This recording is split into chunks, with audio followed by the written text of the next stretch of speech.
ஆமென். ஆமென். இந்த காலையில் கர்த்தருடைய ஆலோசனைக்காக நம்ம எல்லாரும் கண்களை மூடி நாம் ஜெபிப்போமாக. கர்த்தாவே ஸ்தோத்திரிக்கிறோம் சுவாமி. கர்த்தர் எங்களுக்கு உதவி செய்யும்படியாக எழுந்தருளிருக்கிறீர். எங்களை நடத்தும்படியாக ஒப்பு கொடுக்கிறோம். எங்களோடு பேசும் நல்ல போதகராய் பரிசுத்த ஆவியானவர் வெளிப்படுவீராக. உம்முடைய வார்த்தைகள் எங்களுடைய உள்ளத்துக்குள்ளே பிரவேசிக்கட்டும். ஆண்டவரே, ஜனங்களுடைய இருதயங்களை நீர் அறிவீர். எந்த சூழ்நிலையில் வந்திருக்கிறார்களோ நீர் அறிவீர். பக்குவப்படுத்தும். உம்முடைய வார்த்தைகளை அவளுக்கு தாரும். அடிமை இன்றைக்கு ஒரு வாயாய் மாத்திரம் இருக்கட்டும். தேவ பிரசன்னம் ஆளுகை செய்யட்ட கர்த்தாவே. உம்முடைய வார்த்தைகளுக்கு ஜனங்கள் செவி மடுக்கட்டும். இயேசுவே, உம்முடைய கரத்தில் அர்ப்பணிக்கிறோம். காத்துக்கொள்ளும். இயேசு கிறிஸ்து நாமத்தில் வேண்டிக் கொள்கிறோம் பிதாவே. தயவு செய்து உட்காருங்கள். பிரசங்க வாக்கியத்திற்கு முன்பாக ஒரு சிறிய அறிவிப்பு. A small announcement before the message. நம்ம எல்லாரும் அநேக வீடுகளிலே கம்ப்யூட்டர்களை நாம் உபயோகப்படுத்துகிறோம். In many houses we are using the computers.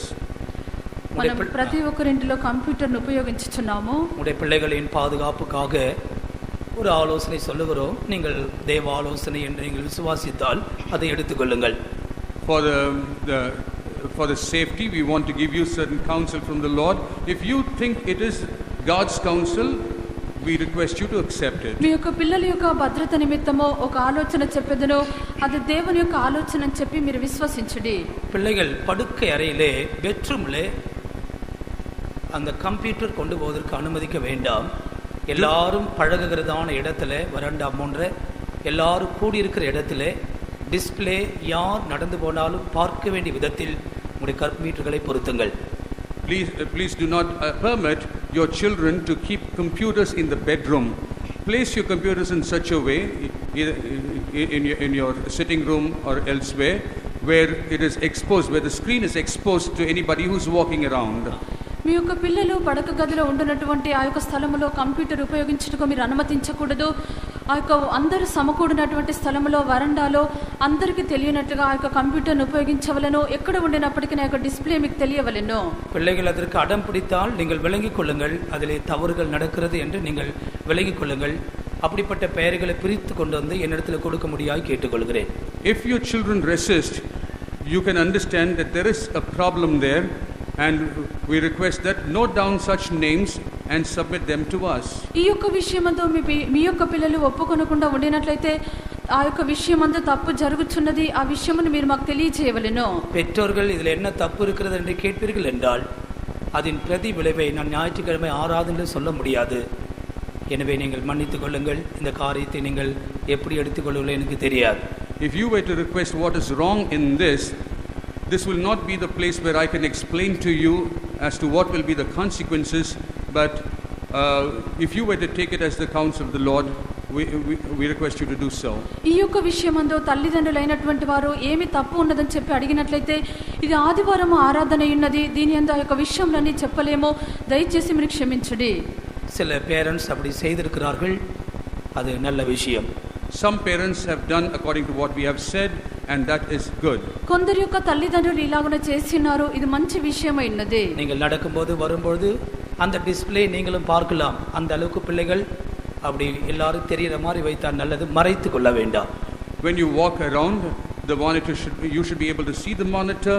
If you keep like that, it will be good, so that the children do not hide anything from you. మీరు నడిచి వెళ్ళినప్పుడు అది మీకు కనిపించవలెను. అలాగ ఉండినట్లయితే అది మీ యొక్క పిల్లలకు మంచిదే ఉన్నది. இன்றைக்கு நம்முடைய தியானமாக 117ஆம் சங்கீதம் இந்த 2 வசனங்களையும் படியுங்கள். For our meditation today, let us turn to Psalm 117 and read the 2 verses therein. నేడు మన యొక్క ధ్యానార్థమై 117వ కీర్తన 2 వాక్యములు. சாதிகளே எல்லாரும் கர்த்தரை துதியுங்கள், ஜனங்களே எல்லாரும் அவரை போற்றுங்கள். அவர் நம்மேல் வைத்த கிருபை பெரியது, கர்த்தரின் உண்மை என்றென்றைக்கும் உள்ளது. அல்லேலூயா. Oh, praise the Lord, all ye nations, praise him, all ye people, for his merciful kindness is great towards us, and the truth of the Lord endureth forever. Praise ye the Lord. యెహోవా కృప మన ఎడల హెచ్చుగా ఉన్నది, ఆయన విశ్వాసత నిరంతరము నిలుచును. కాబట్టి సమస్త అన్యజనులారా యెహోవాను స్తుతించుడి, సర్వజనములారా ఆయన కొనియాడుడి. യഹോവയെ സ്തുതിപ്പിൻ, സകല വംശങ്ങളുമായുള്ളവരെ അവനെ പുകഴ്ത്തുവിൻ. നമ്മളോടുള്ള അവന്റെ ദയ വലുതായിരിക്കുന്നു. യഹോവയുടെ വിശ്വസ്തത എന്നേക്കുമുള്ളത്. യഹോവയെ സ്തുതിപ്പിൻ.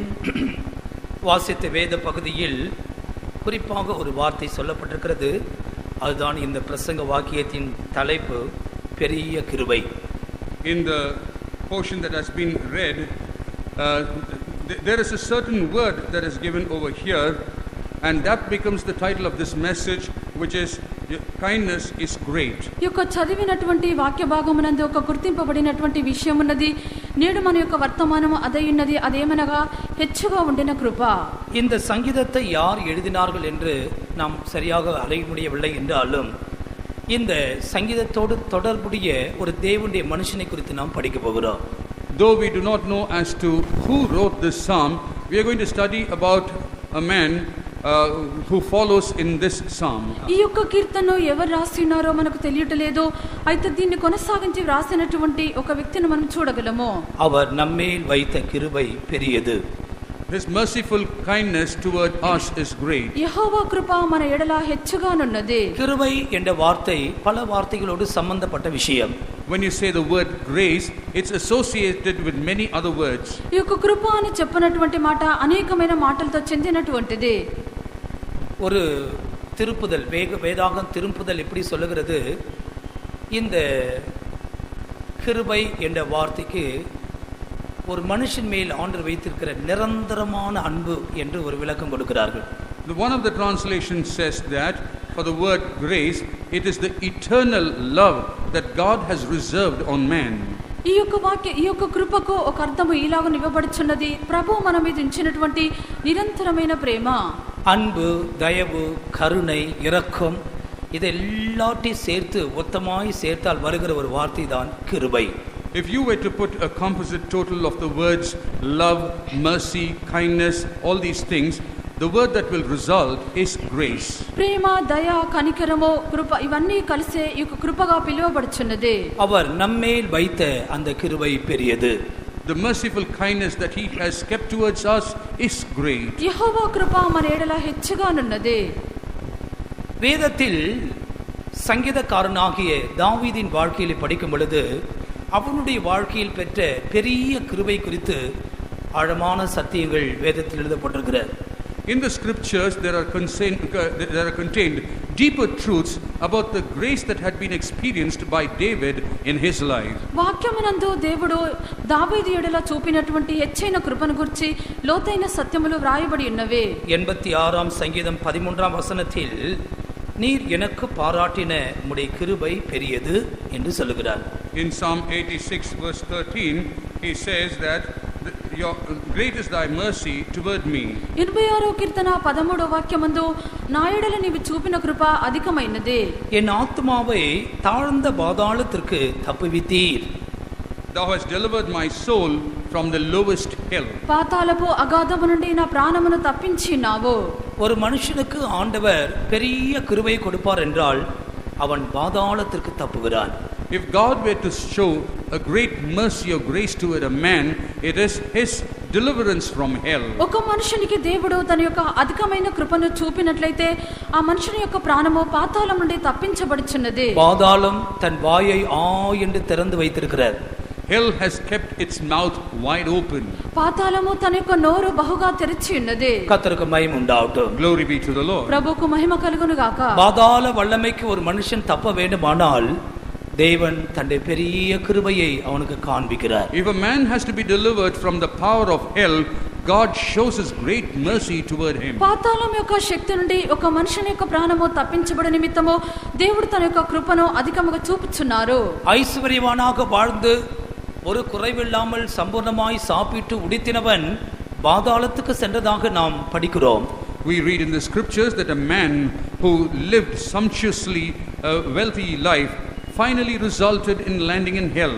ధనవంతునిగా జీవించి అతడు అధికముగా భుజించి పానం చేసి సుఖము సౌకర్యములు అనుభవించినటువంటి వ్యక్తి పాతాళమున వెళ్ళి వేదన పడుచుండినట్లుగా చూస్తున్నాము.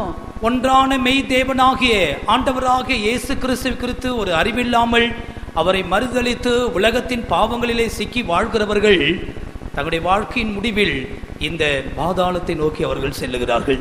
Those who lead a wicked life without any knowledge of God and ignorance of Christ, they finally result in this hell.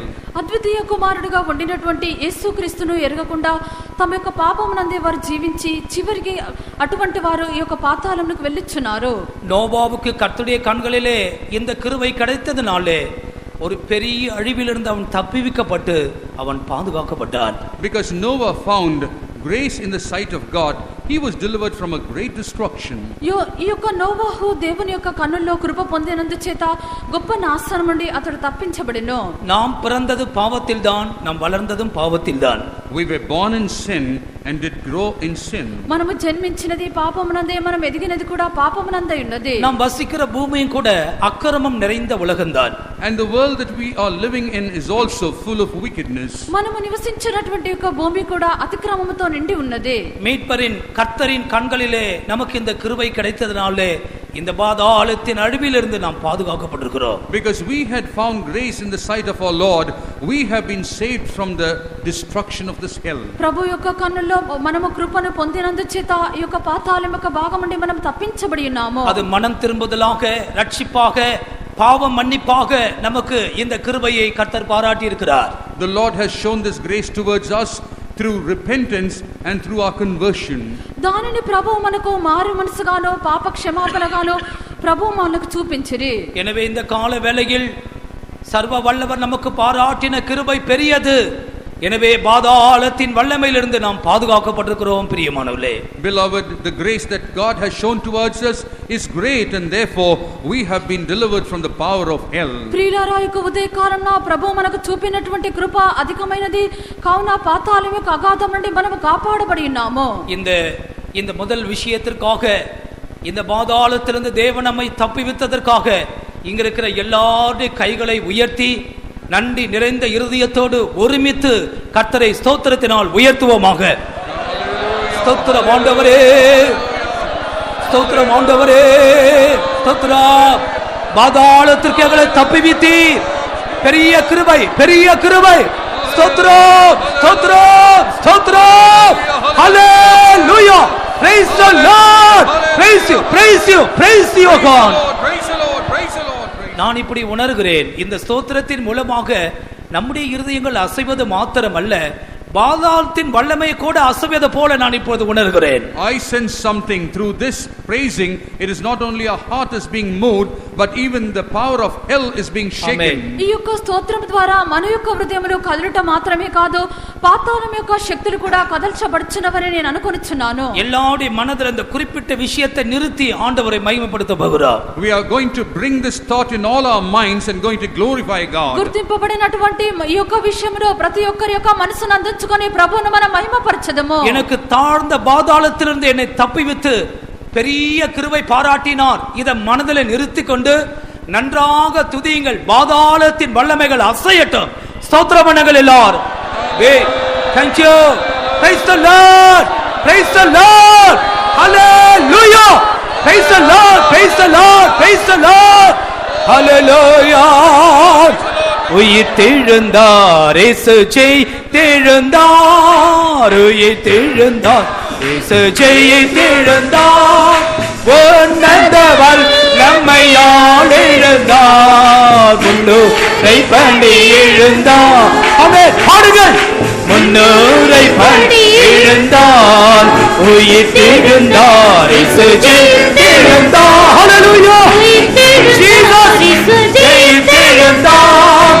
உன்னதவர் நம்மையால் எழுந்தார். முன்னூரை பண்ணி எழுந்தார். முன்னூரை பண்ணி எழுந்தார். உயிர் தெழுந்தார், இயேசு. ஹalleluya. உயிர் தெழுந்தார். பாதாளத்தை ஜெயித்த இயேசு. முன்னூரை பண்ணி எழுந்தார். My God. முன்னூரை பண்ணி எழுந்தார். Hallelujah. Hallelujah. Hallelujah. Praise the Lord.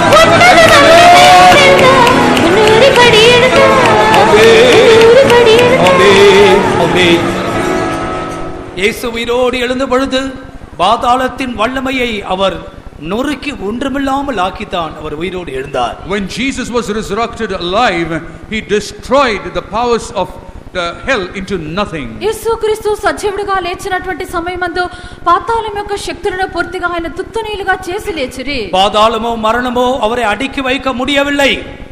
Both hell and death could not contain him. పాతాళము మరణము ఆయన బంధించి ఉంచలేదు. அவர் சொன்ன பிரகாரம் உயிரோடு எழுந்தார். Even according to his word, he rose up from the dead. ఆయన చెప్పినట్లుగా ఆయన పునరుద్ధానం చెందెను. அந்த இயேசு கிறிஸ்துவிடத்தில் நீ வரும் பொழுது அந்த கிருபையை உனக்கு கொடுக்கிறார். அந்த பாதாளம் உன்னையும் கூட அடிமைப்படுத்த முடியாது. நீ தப்பிவிக்கப்படுவாய். When you come to that Jesus Christ, the very same power he imparts to you, and the power of hell cannot subdue you, and you will be delivered. ఆ యొక్క యేసుక్రీస్తు యొద్దకు నువ్వు వచ్చినప్పుడు నీ కూడా ఆ యొక్క కృపను ప్రభు చూపుచున్నారు. పాతాళం యొక్క శక్తులు నిన్ను బంధించి ఉంచలేవు. நெகேமியா 9ஆம் அதிகாரம் 17ஆம் வசனத்தில் இஸ்ரவேலுடைய சரித்திரத்தில் தேவன் ஒரு பெரிய கிருபையை பாராட்டினதாக சொல்லப்பட்டிருக்கிறது. In Nehemiah 9:17, there's something recorded which is a great grace of God shown to Israel. Nehemiah 9వ అధ్యాయము 17వ వాక్యమందు ఇశ్రాయేలు యొక్క చరిత్ర ఏందో ప్రభు వారికి ఒక గొప్ప కృపను చూపినట్లుగా చూస్తున్నాము. நீர் மகா கிருபை அல்லது பெரிய கிருபை உள்ள தேவன், அதனால் நீர் அவர்களை கைவிடவில்லை. You are a God of great grace, and hence you did not forsake them. నీవు బహుకృప కలిగిన దేవుడు గనుక వారిని విసర్జింపలేదు. அவர்கள் உமக்கு முன்பாக முரட்டாட்டம் பண்ணினார்கள், பின்வாங்கி போனார்கள். They were rebellious against you, and they did backslide. వారు మీ ఎదుట తిరుగుబాటు చేసిరి, వారు వెనుకంజ వేసిరి. உமக்கு செவி கொடுக்கவில்லை, உம்முடைய அற்புதங்களை மறந்து போனார்கள். They refused to obey to you, and they forgot the wonders that you did. వారు నీ యొక్క ఆజ్ఞలకు చెవియొగ్గలేదు, నీ యొక్క అద్భుతములను వారు మర్చిపోయిరి. உமக்கு பெரிய கிருபை அவர்கள் மேல் இருந்ததினாலே நீர் அவர்களை கைவிடவில்லை. Because your great grace was upon them, you did not forsake them. నీ యొక్క బహుకృప వారి మీద ఉండుటను బట్టి వారిని మీరు విసర్జింపలేదు. ஆம், இந்த இஸ்ரவேலுடைய வாழ்க்கையில் வந்தது போல உங்களுடைய வாழ்க்கையில் வந்ததோ எனக்கு தெரியாது, என் வாழ்க்கையிலே நடந்திருக்கிறது. As it was in the life of the Israelites, I am not aware whether it had happened in your life also. But one thing that I know is that it happened in my life too. ఇశ్రాయేలు యొక్క జీవితమునందు జరిగినటువంటి విషయము మీకు జరిగినదో లేదో నాకు తెలియదు. అయితే నా యొక్క జీవితంలో ఇది వచ్చి ఉండెను. தேவன் செய்ததான கிரியைகளை நினைக்காமல் மறந்து ஆண்டவரை விட்டு தூரமாய் போய் துக்கப்படுத்தின நாட்கள் நம்முடைய வாழ்க்கையில வந்ததுண்டு.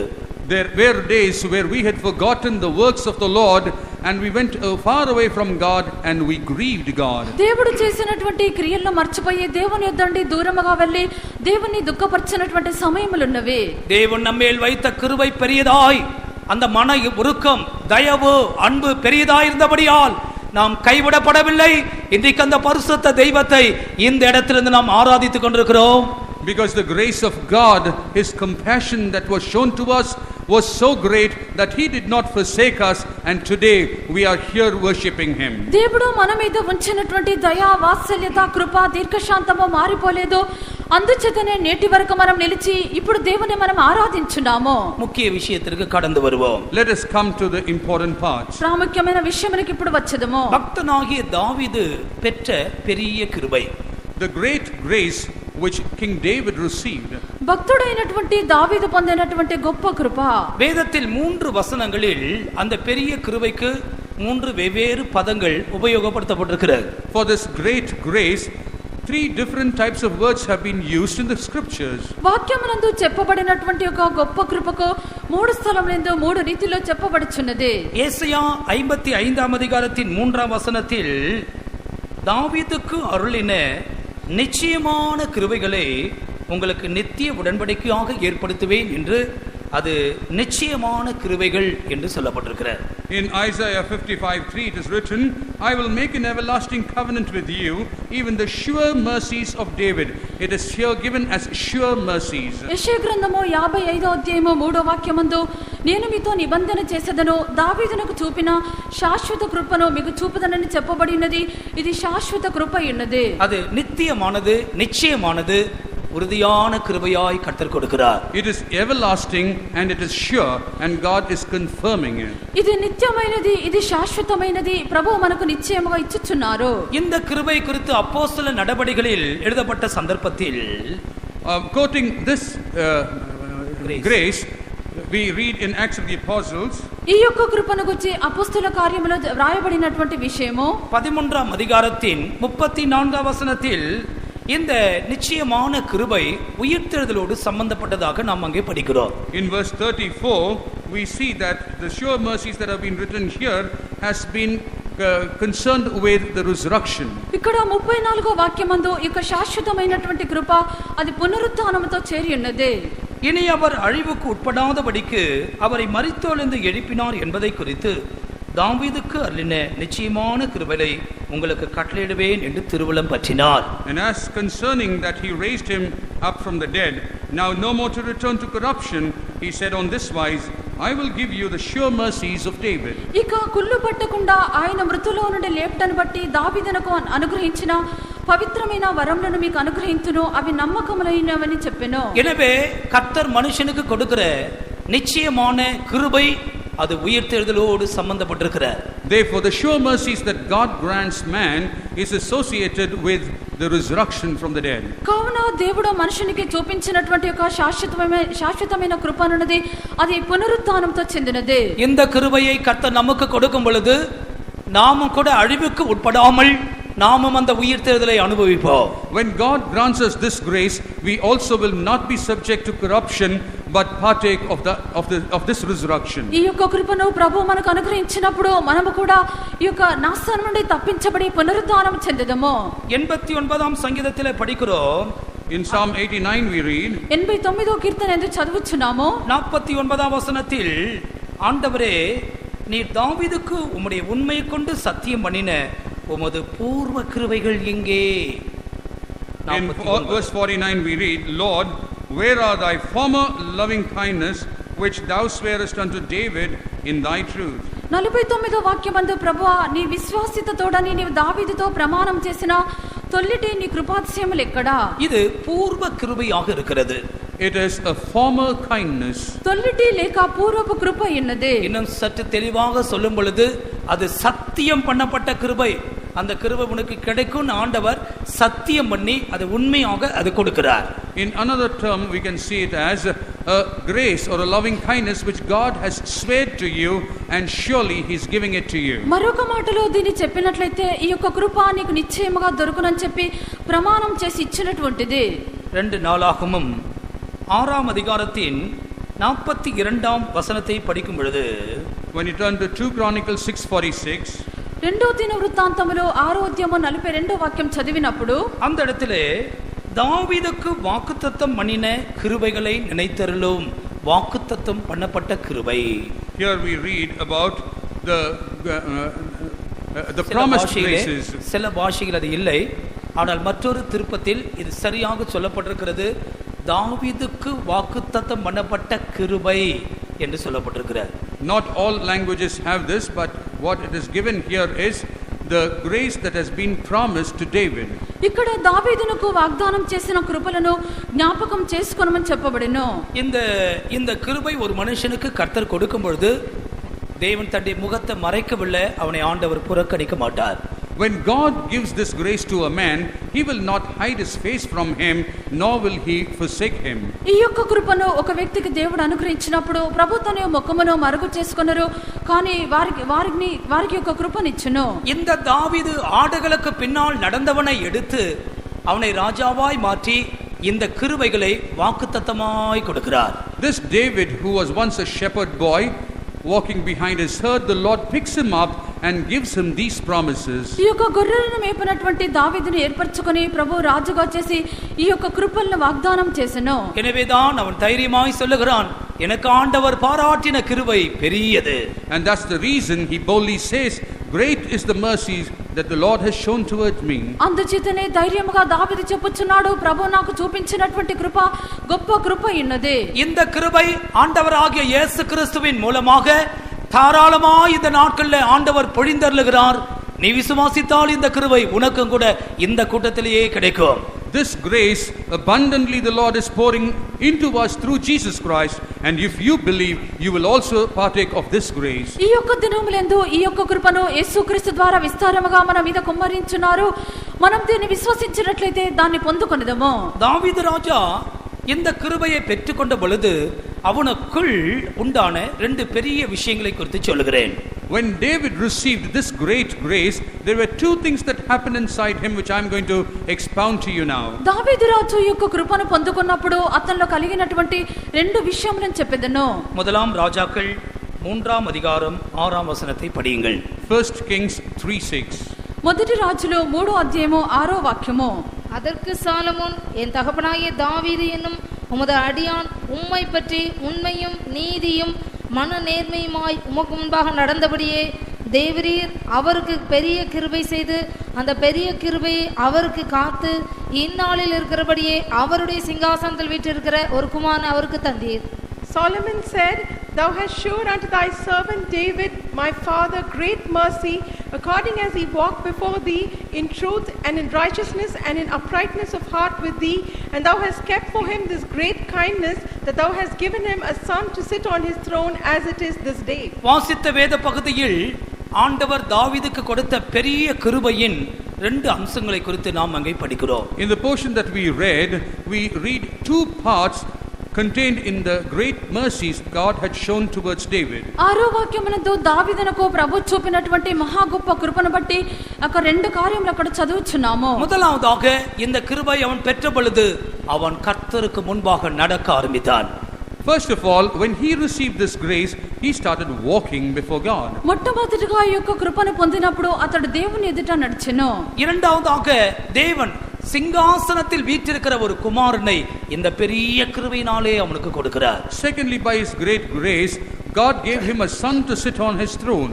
రెండవదిగా ఈ యొక్క గొప్ప కృపను బట్టి సింహాసనం మీద కూర్చుంటున్నటువంటి కుమారుణ్ణి అనుగ్రహించెను. இது ரெண்டும் ஆவிக்குரிய வாழ்க்கையில் ரெண்டு பெரிய விஷயங்களாக நாம் எடுத்துக்கொள்ள வேண்டும். In the spiritual life, these two things have to be taken with a great meaning. ఈ యొక్క రెండు విషయములు ఆత్మీయ జీవితమునందు గొప్ప కార్యములుగా తీసుకొనవలెను. ஆண்டவர் ஆபிரகாமை தெரிந்து கொண்ட பொழுது சொல்லுகிறார், நான் சர்வ வல்லமையுள்ள தேவனா இருப்பேன், ஆனால் நீ எனக்கு முன்பாக நடந்து உத்தமனா இரு.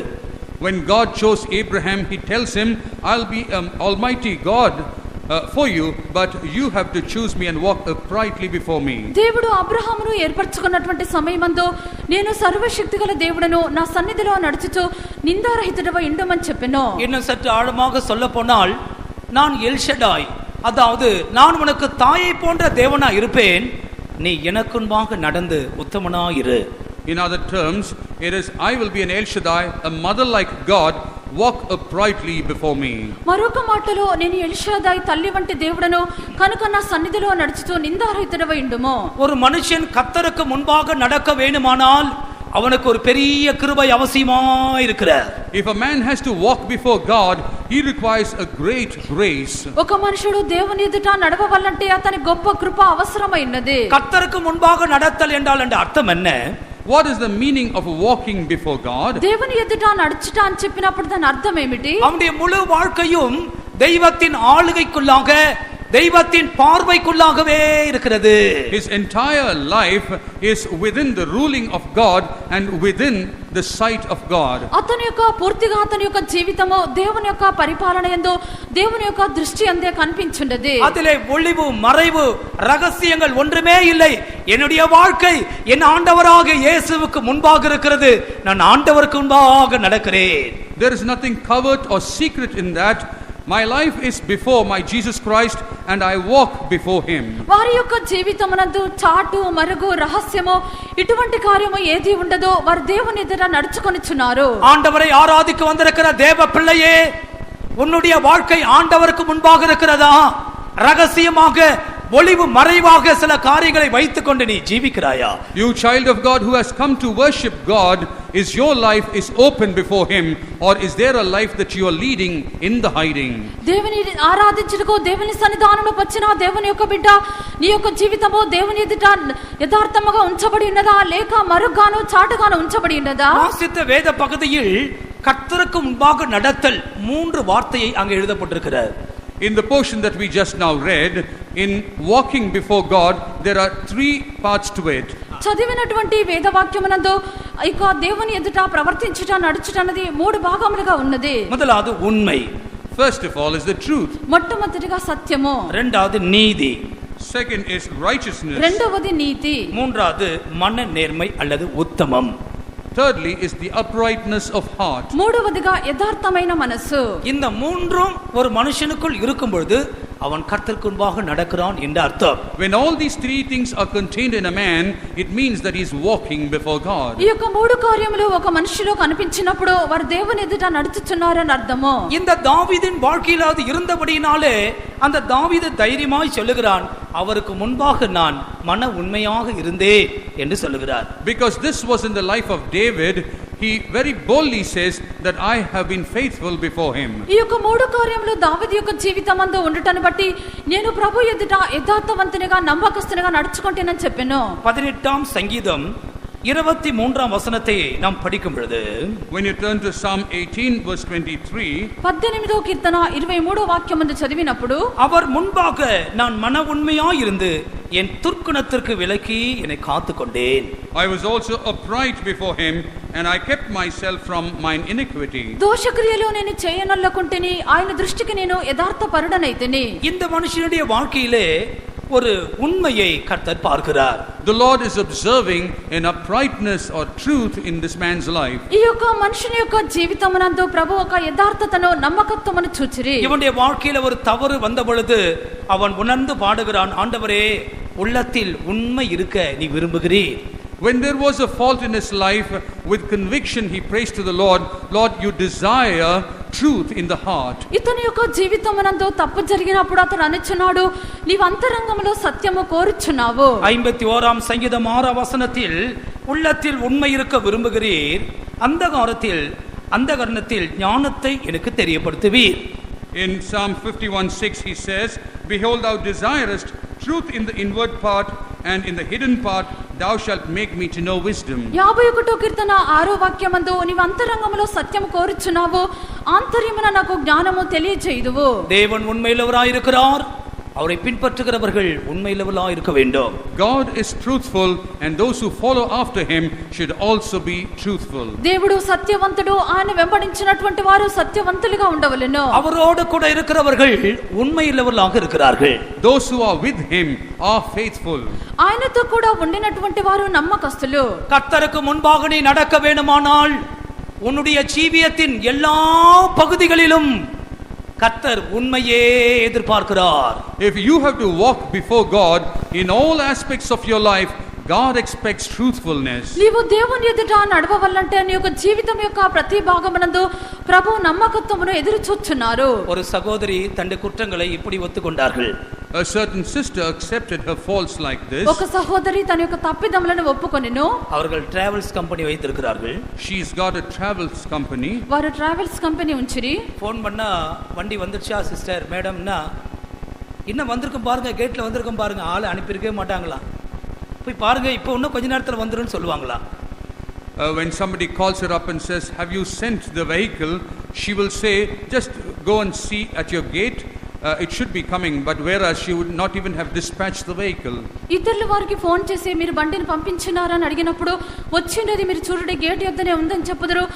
అదేమనగా వారు ఆ యొక్క బండిని అంతవరకు పంపించే ఉండరు. அவங்க சொன்னாங்க, பிரதர் நான் பொய்க்கு பிதாவுமா இருக்கிறேன்னு சொன்னாங்க.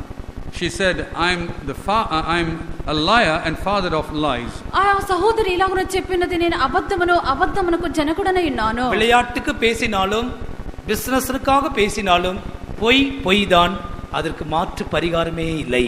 Even if you are playful with your lies and speak lies for the sake of the business, a lie is a lie and you cannot change it. మీరు ఆటకు అబద్ధమాడినను, మీ యొక్క వ్యాపారం నిమిత్తము అబద్ధమాడినను, అబద్ధమే ఉన్నది. நீ பிசினஸ்க்காக பொய் சொன்னாயோ, எதை சொன்னாயோ, பொய் உன் வாயிலிருந்து வருகிறபடியினால் நீ பொய்க்கு பிதாவாகிய பிசாசோடு அடிக்கடி போய் கை கொடுத்து கொள்கிறாய். Even if you were to lie for the sake of business, you are a father of lies and you're constantly shaking hands with Satan. నీ యొక్క వ్యాపారం నిమిత్తము దేని నిమిత్తము అబద్ధం చెప్పుచున్నావో, నీవు అబద్ధము చెప్పినప్పుడు అంతయు అబద్ధముకు జనకుడైనటువంటి అపవాదికి నీకు చేయనిచ్చుచున్నావు. ஒரு மதர்ஸ் பிரேயர் நடந்து கொண்டிருந்ததாம்.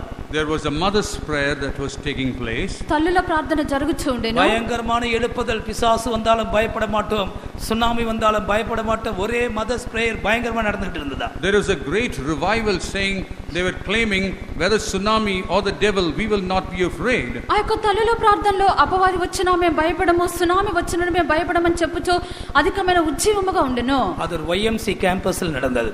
It was happening in the campus at YMCA. వారు YMC మైదానంలో ఉండిన వారు. அதற்கு பொறுப்பா இருந்த ஒரு சகோதரன் அன்றைக்கு ஒரு மாறுவேட போட்டி இருந்ததுனால எந்த போட்டி எந்த மாறுவேடம் போடலான்னு யோசித்து அன்னைக்கு அவர் பிசாசு மாதிரி வேடம் போட்டு வந்தார் நல்லா இருக்குன்னு வீட்டில் தன்னை ஒரு பிசாசு மாதிரி ட்ரெஸ் பண்ணிட்டார். That time, since there was certain competition over there, competition of fancy dresses, there was one person over there who was thinking as to what dress to wear, and he wore on the dress like the devil. అక్కడ ఒక వ్యక్తి యొక్క పోటీ ఉండటను బట్టి దాని నిమిత్తము అపవాది వలె అతను ధరించుకొనెను. அவர் நினைச்சாரு கார்ல போய் டைரக்டா ரூம்ல இறங்கி பிரமிக்க பண்ணணும்னு சொல்லி நினைச்சிட்டு இருந்தாரு.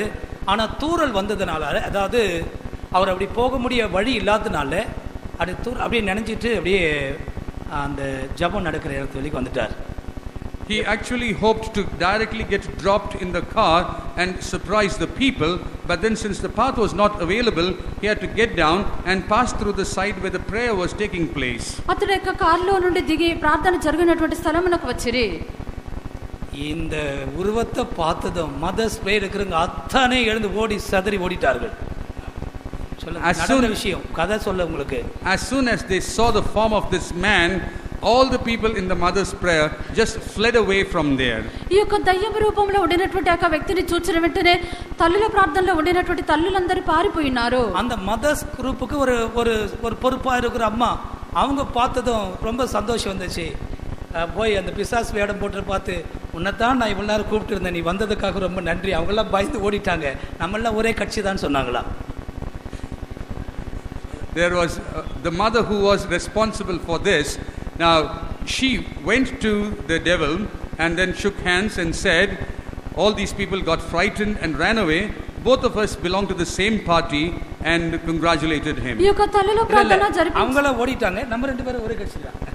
All the others have fled away, but we both belong to the same party, and she shook hands with him. తల్లుల ప్రార్థన జరిపించినటువంటి సహోదరి, నిన్నే కదా నేను పిలిచాను, నువ్వు వచ్చినావు, వారందరూ పరిగెత్తి వెళ్ళిపోయినారు, మనము ఒకటిగా ఒకే గుంపుగా ఉండదామని చెప్పాను. அவருக்கு ரொம்ப தர்ம சங்கடமாயிடுச்சு கடைசியில. He became very embarrassed there. ఆ యొక్క విషయం అతనికి బహు కష్టముగా కలిగెను. விளையாட்டுக்கு பொய்யோ பிசினஸுக்கு பொய்யோ எங்கெல்லாம் பொய் சொல்றாயோ அங்கே ஓடி போய் பிசாசை கைப்பிடிச்சு நம்மெல்லாம் ஒரே கட்சி தான் சொல்லிக்கோன்னு சொல்லிக்கிட்டு இருக்கிற அதன் விளைவு என்னமா இருக்குமோ, அக்கினியும் கந்தகமும் எரிகிறதான கடல். Be it playfully speaking lies or for business speaking lies, it is a lie, and we do not know what will be the consequence of it.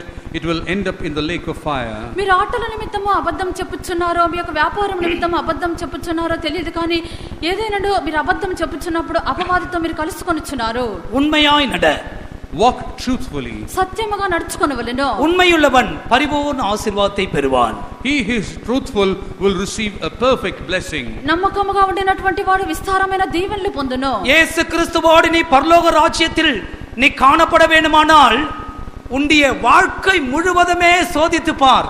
உண்மையினங்கள் இருக்குமானால் ஏன் இன்றைக்கே முடிவெடுத்து அதை உன் வாழ்க்கையிலே மாற்றிக்கொள்ள கூடாது? If you have to walk with Jesus Christ in heaven, you have to examine your life and see if there is any untruthfulness in it, and why not choose to change it right today. నీవు నిత్యమునందు పరలోకములో యేసు ప్రభుతో ఉండవల్లంటే నేడే నీ యొక్క జీవితం అంతా నువ్వు పరిశీలించుకొని అవిశ్వాసమైనటువంటి అపనమ్మకమైన కార్యములు ఉన్నవని చెప్పి నువ్వు తెలుసుకొనుము. 7ஆம் சங்கீதத்தின் 8ஆம் வசனத்தில் இந்த ராஜா என்ன சொல்லுகிறான்? In Psalm 7:8, what does this king say? 7వ కీర్తన 8వ వాక్యమందు యొక్క రాజు ఏం చెప్పుచున్నాడు? கர்த்தாவே என் நீதியின்படியும் என்னிலுள்ள உண்மையின்படியும் எனக்கு நியாயம் செய்யும். Judge me, O Lord, according to my righteousness and according to mine integrity that is in me. యెహోవా నా నీతిని బట్టియు నా యథార్థతను బట్టియు నా విషయంలో నాకు న్యాయం తీర్చుము. நீ உண்மையுள்ளவனாயிரு, கர்த்தருக்கு முன்பாக நீ நடப்பாய், பெரிய கிருபை உனக்கு கிடைக்கும்.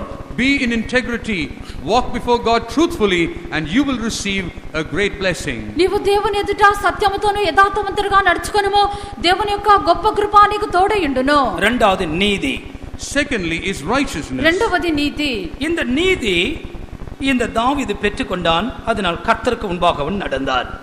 Because David received this righteousness, he was walking before God. ఈ యొక్క నీతిని దావీదు పొందుకొని దేవుని ఎదుట నడిచెను. 2 சாமுவேல் 8ஆம் அதிகாரம் 15ஆம் வசனத்தை படியுங்கள். 2 Samuel 8:15. 2 సమూయేలు 8వ అధ్యాయము 15వ వాక్యము. இப்படியே தாவீது இஸ்ரவேல் அனைத்தின் மேலும் ராஜாவாய் இருந்தான்.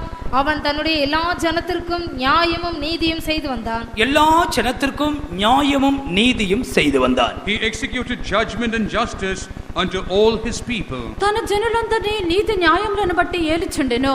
நீதி என்று சொல்லுகிறது கிரியைகளோடு சம்பந்தப்பட்டிருக்கிறார். When you say righteousness, it is associated with the works. నీతి అని చెప్పినప్పుడు అది క్రియలతో సంబంధించినది.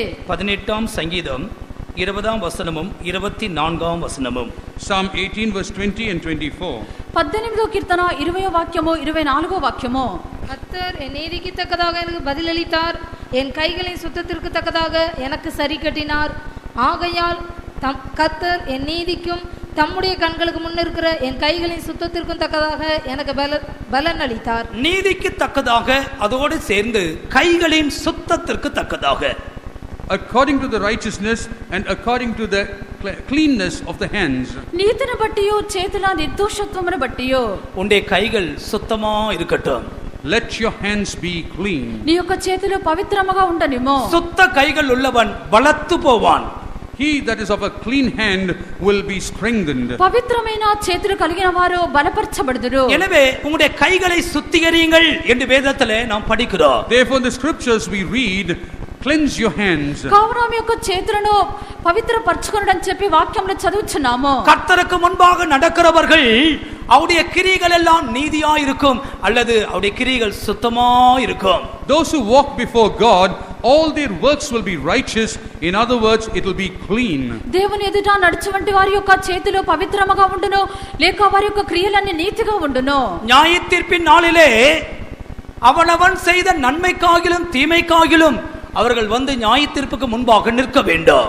On the day of judgment, they have to come and stand before the judgment throne against the good or the bad that they have done. తీర్పు దినమున ప్రతి ఒక్కడును తాను చేసినటువంటి మంచి క్రియకైనను చెడ్డ క్రియకైనను న్యాయపీఠం ఎదుట ప్రత్యక్షం కావలేను. அருமையான தேவ பிள்ளையே, இந்த தேவ வார்த்தை நீ கேட்டுக்கொண்டிருக்கும் பொழுது உன்னுடைய கைகளில் கிரியைகளிலே நீ குற்றவாளியாக இருப்பாயானால் சீக்கிரத்திலே மனம் திரும்பு. இந்த கிருபையின் காலம் முடிவடைய போகிறது. O child of God, as you are listening to these words, if you are unclean in the work of your hands, quickly repent, because the days are going to come to an end. ఈ యొక్క మాటలు వినుచుండినటువంటి సమయమందే నీ యొక్క చేతులు యందు అనీతి కనిపించుచు ఉండినట్లయితే నేడే నీవు మారు మనసు పొందుము. ஒரு நிமிஷம் கண்களை மூடி யோசித்து பார். உன்னுடைய கைகள் சுத்தமாய் இருக்கிறதா? உன்னுடைய நடக்கைகள், உன்னுடைய கிரியைகள் சுத்தமாய் இருக்கிறதா என்று பரிசுத்த தேவனுக்கு முன்பாக ஒரு நிமிஷம் நீ நிதானித்து பார். For a minute, close your eyes and examine yourself before the holy God, whether your hands are clean or whether your walk is clean before him. ఒక నిమిషం నీవు కన్నులు మూసుకొని పరిశుద్ధుడైన దేవుని ఎదుట నీ యొక్క చేతులు పవిత్రమైనవి గాను నిర్దోషమైనవి గాను కనిపించుచున్నవా పరీక్షించుకొనుము. யார் அந்த பரிசுத்த பர்வதத்துக்கு ஏறுவான் என்று சொல்லப்பட்ட இடத்தில் கைகளில் சுத்தமுள்ளவன் அங்கே போவான் என்று சுத்த கைகள் உள்ள மனுஷனை குறித்து சொல்லப்பட்டிருக்கிறார். While speaking about who will go up on the holy hill, it is written, he that has clean hands. ఆ యొక్క పరిశుద్ధ పర్వతం మీదకి ఎక్కగలిగిన వారు ఎవరని చెప్పబడినటువంటి విషయమందు నిర్దోషమైన చేతులు కలిగినటువంటి వారే అక్కడికి వెళ్ళి చేరుచున్నారు. பரிசுத்த பர்வதத்திற்கு நீ போகவில்லை என்றால் நீ எங்கே போக போகிறாய்? If you do not go to the holy hill, where else will you go? పరిశుద్ధ పర్వతమునకు నువ్వు ఎక్కి వెళ్ళకుండానే మరి ఎక్కడికి వెళ్ళదువు? உன்னுடைய கிரியைகளிலே குற்றம் இருக்குமானால் ஏன் இந்த கூட்டத்திலே மனம் திரும்ப கூடாது, கண்ணீர் விட கூடாது? If your works are faulted, why not you repent and shed tears in this meeting? నీ యొక్క క్రియల్లో నేరం ఉండినట్లయితే నువ్వు ఇప్పుడే ఎందుకు కన్నీళ్లు విడవకూడదు? ఎందుకు మారు మనసు పొందకూడదు? பெரிய கிருபை பாராட்டினார். அங்கே நீதியான வாழ்க்கை, அங்கே அவருடைய கிரியைகள் சுத்தமாக இருந்தது. He showed a great mercy, and there were righteous works, and he was clean. గొప్ప కృపను దేవుడు చూపించెను, అక్కడ నీతిగల జీవితము కనిపించుచుండెను. மூன்றாவது மனநேர்மை அல்லது உத்தமம். Thirdly, it is uprightness. మూడవదిగా యథార్థమైన మనసు. 41ஆம் சங்கீதம் 12ஆம் வசனம். Psalm 41 verse 12. 41వ కీర్తన 12వ వాక్యము. நீர் என் உத்துமத்திலே என்னை தாங்கி என்றென்றைக்கும் உம்முடைய சமூகத்தில் என்னை நிலைநிறுத்துவீர். As for me, thou upholdest me in mine integrity and settest me before thy face forever. 25, 21. 25, 21. 25వ కీర్తన 21వ వాక్యము. உத்தமமும் நேர்மையும் என்னை காக்க கடவது, நான் உமக்கு காத்திருக்கிறேன். Let integrity and uprightness preserve me, for I wait on thee. இங்கே உத்தமம் நேர்மை என்று சொல்லப்பட்டிருக்கிறது. Here there are two things mentioned, integrity and uprightness. ఇక్కడ యథార్థత నిర్దోషత్వం అనే రెండు విషయములు చెప్పబడెను. இந்த சங்கீதக்காரனுடைய ஜீவியத்திலே இப்படிப்பட்ட உத்தமம் காணப்பட்டிருக்கிறது. In this life of the psalmist, such uprightness was found. ఈ యొక్క కీర్తనకర్త జీవితమునందు ఇటువంటి యథార్థత కనిపించెను. கர்த்தருக்கு முன்பாக நடக்கிறவர்கள் மன உத்தமமாய் இருக்க வேண்டும். Those who walk before God should have an uprightness of heart. దేవుని ఎదుట నడిచినటువంటి వారు యథార్థమైన మనసు కలిగి ఉండవలెను. நீர் என் உத்தமத்திலே என்னை தாங்கி என்றேக்கும் உம்முடைய சமூகத்தில் என்னை நிலைநிறுத்துவீர். You will uphold me in your uprightness and you will hold me steadfast. యథార్థతను బట్టి నన్ను భరించుచు నీ యొక్క సన్నిధానమందు నిత్యము నన్ను నిలిపితివి. தேவனே, தேவனுடைய ஜனமே, இந்த காலையிலே கர்த்தர் நமக்குள்ள ஒரு உத்தமமான வாழ்க்கையை எதிர்பார்த்து இங்கே வந்திருக்கிறார். O people of God, the Lord is expecting an upright life in us and he has come here. ప్రియమైన దేవుని యొక్క జల్లారా, ఈ ఉదయకాలంలో ప్రభువు మన యొద్దండి యథార్థతను ఎదురు చూచు మన మధ్యకు వచ్చిరి. கர்த்தர் எதிர்பார்க்கிறதான உத்தம வாழ்க்கை குறித்து உனக்கு ஒரு வெளிப்படுத்தல், ஒரு தரிசனம் உனக்கு உண்டோ? Do you have a revelation and a vision regarding the upright life that God is expecting? ప్రభువు ఎదురు చూచినటువంటి యథార్థతను గురించి నీకు ప్రకటన దర్శనం ఉన్నదా? இந்த ராஜாவை குறித்து ஒரு பெலிஸ்திய ராஜா சாட்சி கொடுக்கிறதை பாருங்கள். We can observe how a Philistine king testifies about this king. ఈ యొక్క రాజును గురించి ఫిలిస్తీయుల ఒక రాజు సాక్ష్యం ఇచ్చుట చూచున్నాము. சவுலுக்கு பயந்து ஓடுகிற நாட்களிலே பெலிஸ்திய தேசத்துக்கு ஒருமுறை இவன் பயந்து ஓடினான். In the days when David was being pursued by Saul, he flees to the land of Philistines. సౌలుకు భయపడి పారిపోయినటువంటి సమయమందు ఫిలిస్తీయుల దేశమునకు వెళ్ళెను. அந்த ராஜாவின் பெயர் ஆகீஸ். The name of that king is Achish. ఆ యొక్క రాజు యొక్క పేరు ఆకీషు. முதலாம் சாமுவேல் 29ஆம் அதிகாரத்தில் அது சொல்லப்பட்டிருக்கிறது. It has been recorded in 1 Samuel chapter 29. మొదటి సమయంలో 29వ అధ్యాయమందు అది చెప్పబడి ఉన్నది. இந்த ராஜா, இந்த பெலிஸ்திய ராஜா தாவீதை குறித்து என்ன சொல்லுகிறான்? What does this Philistine king say about David? ఈ యొక్క ఫిలిస్తీయుల యొక్క రాజు దావీదును గురించి ఏం చెప్పెను? 3ஆம் வசனத்தில் 1 சாமுவேல் 29:3 இவன் என்னிடத்தில் வந்து சேர்ந்த நாள் முதல் இந்நாள் வரைக்கும் ஒரு குற்றமும் நான் இவனிடத்தில் கண்டுபிடிக்கவில்லை. He says that from the day he had come to me, I have found no fault in him. మూడో వాక్యమందు ఇతడు నా యుద్ధ చేరిన నాటి నుండి నేటి వరకు ఇతని యందు తప్పిదమేమీ నాకు కనబడలేదు. ஒரு குற்றமும் நான் இவனிடத்திலே கண்டுபிடிக்கவில்லை. I have found no fault in him. ఇతని యందు ఒక తప్పైనను నేను కనుగొనలేదు. 6ஆம் வசனத்தில் நீ உத்தமன் என்று நான் அறிவேன். In the 6th verse he says that I understand you are an upright person. ఆరో వాక్యమందు నువ్వు యథార్థ పరుడవై నేను ఎరిగి ఉన్నాను. நீ என்னிடத்தில் வந்து சேர்ந்த நாள் முதல் இன்றைய வரைக்கும் நான் முன்னில் ஒரு பொல்லாப்பையும் காணவில்லை. Right from the day that you had come till today, I have never seen evil in you. నా యుద్ధకు వచ్చిన దినము నుండి నేటి వరకు నీ యందు ఏ దోషమును నాకు కనబడలేదు. 9ஆம் వசனம், நீ தேவனுடைய தூதனை போல் என் பார்வைக்கு பிரியமானவன். You are like an angel of God, you have found favor in my sight. దైవదూత వలె నీవు నా దృష్టికి కనబడుచున్నావు. இந்த பெலிஸ்திய ராஜா இந்த தாவீதை குறித்து இப்படி சாட்சி கொடுக்கிறான். This Philistine king testifies about David in such manner. ఈ యొక్క ఫిలిస్తీయుల రాజు దావీదును గురించి ఇలాగున సాక్ష్యం ఇచ్చెను. நம்முடைய உத்தமத்தை குறித்து சத்துருக்கள் சாட்சி சொல்ல வேண்டும் பிரியமானவர்களே.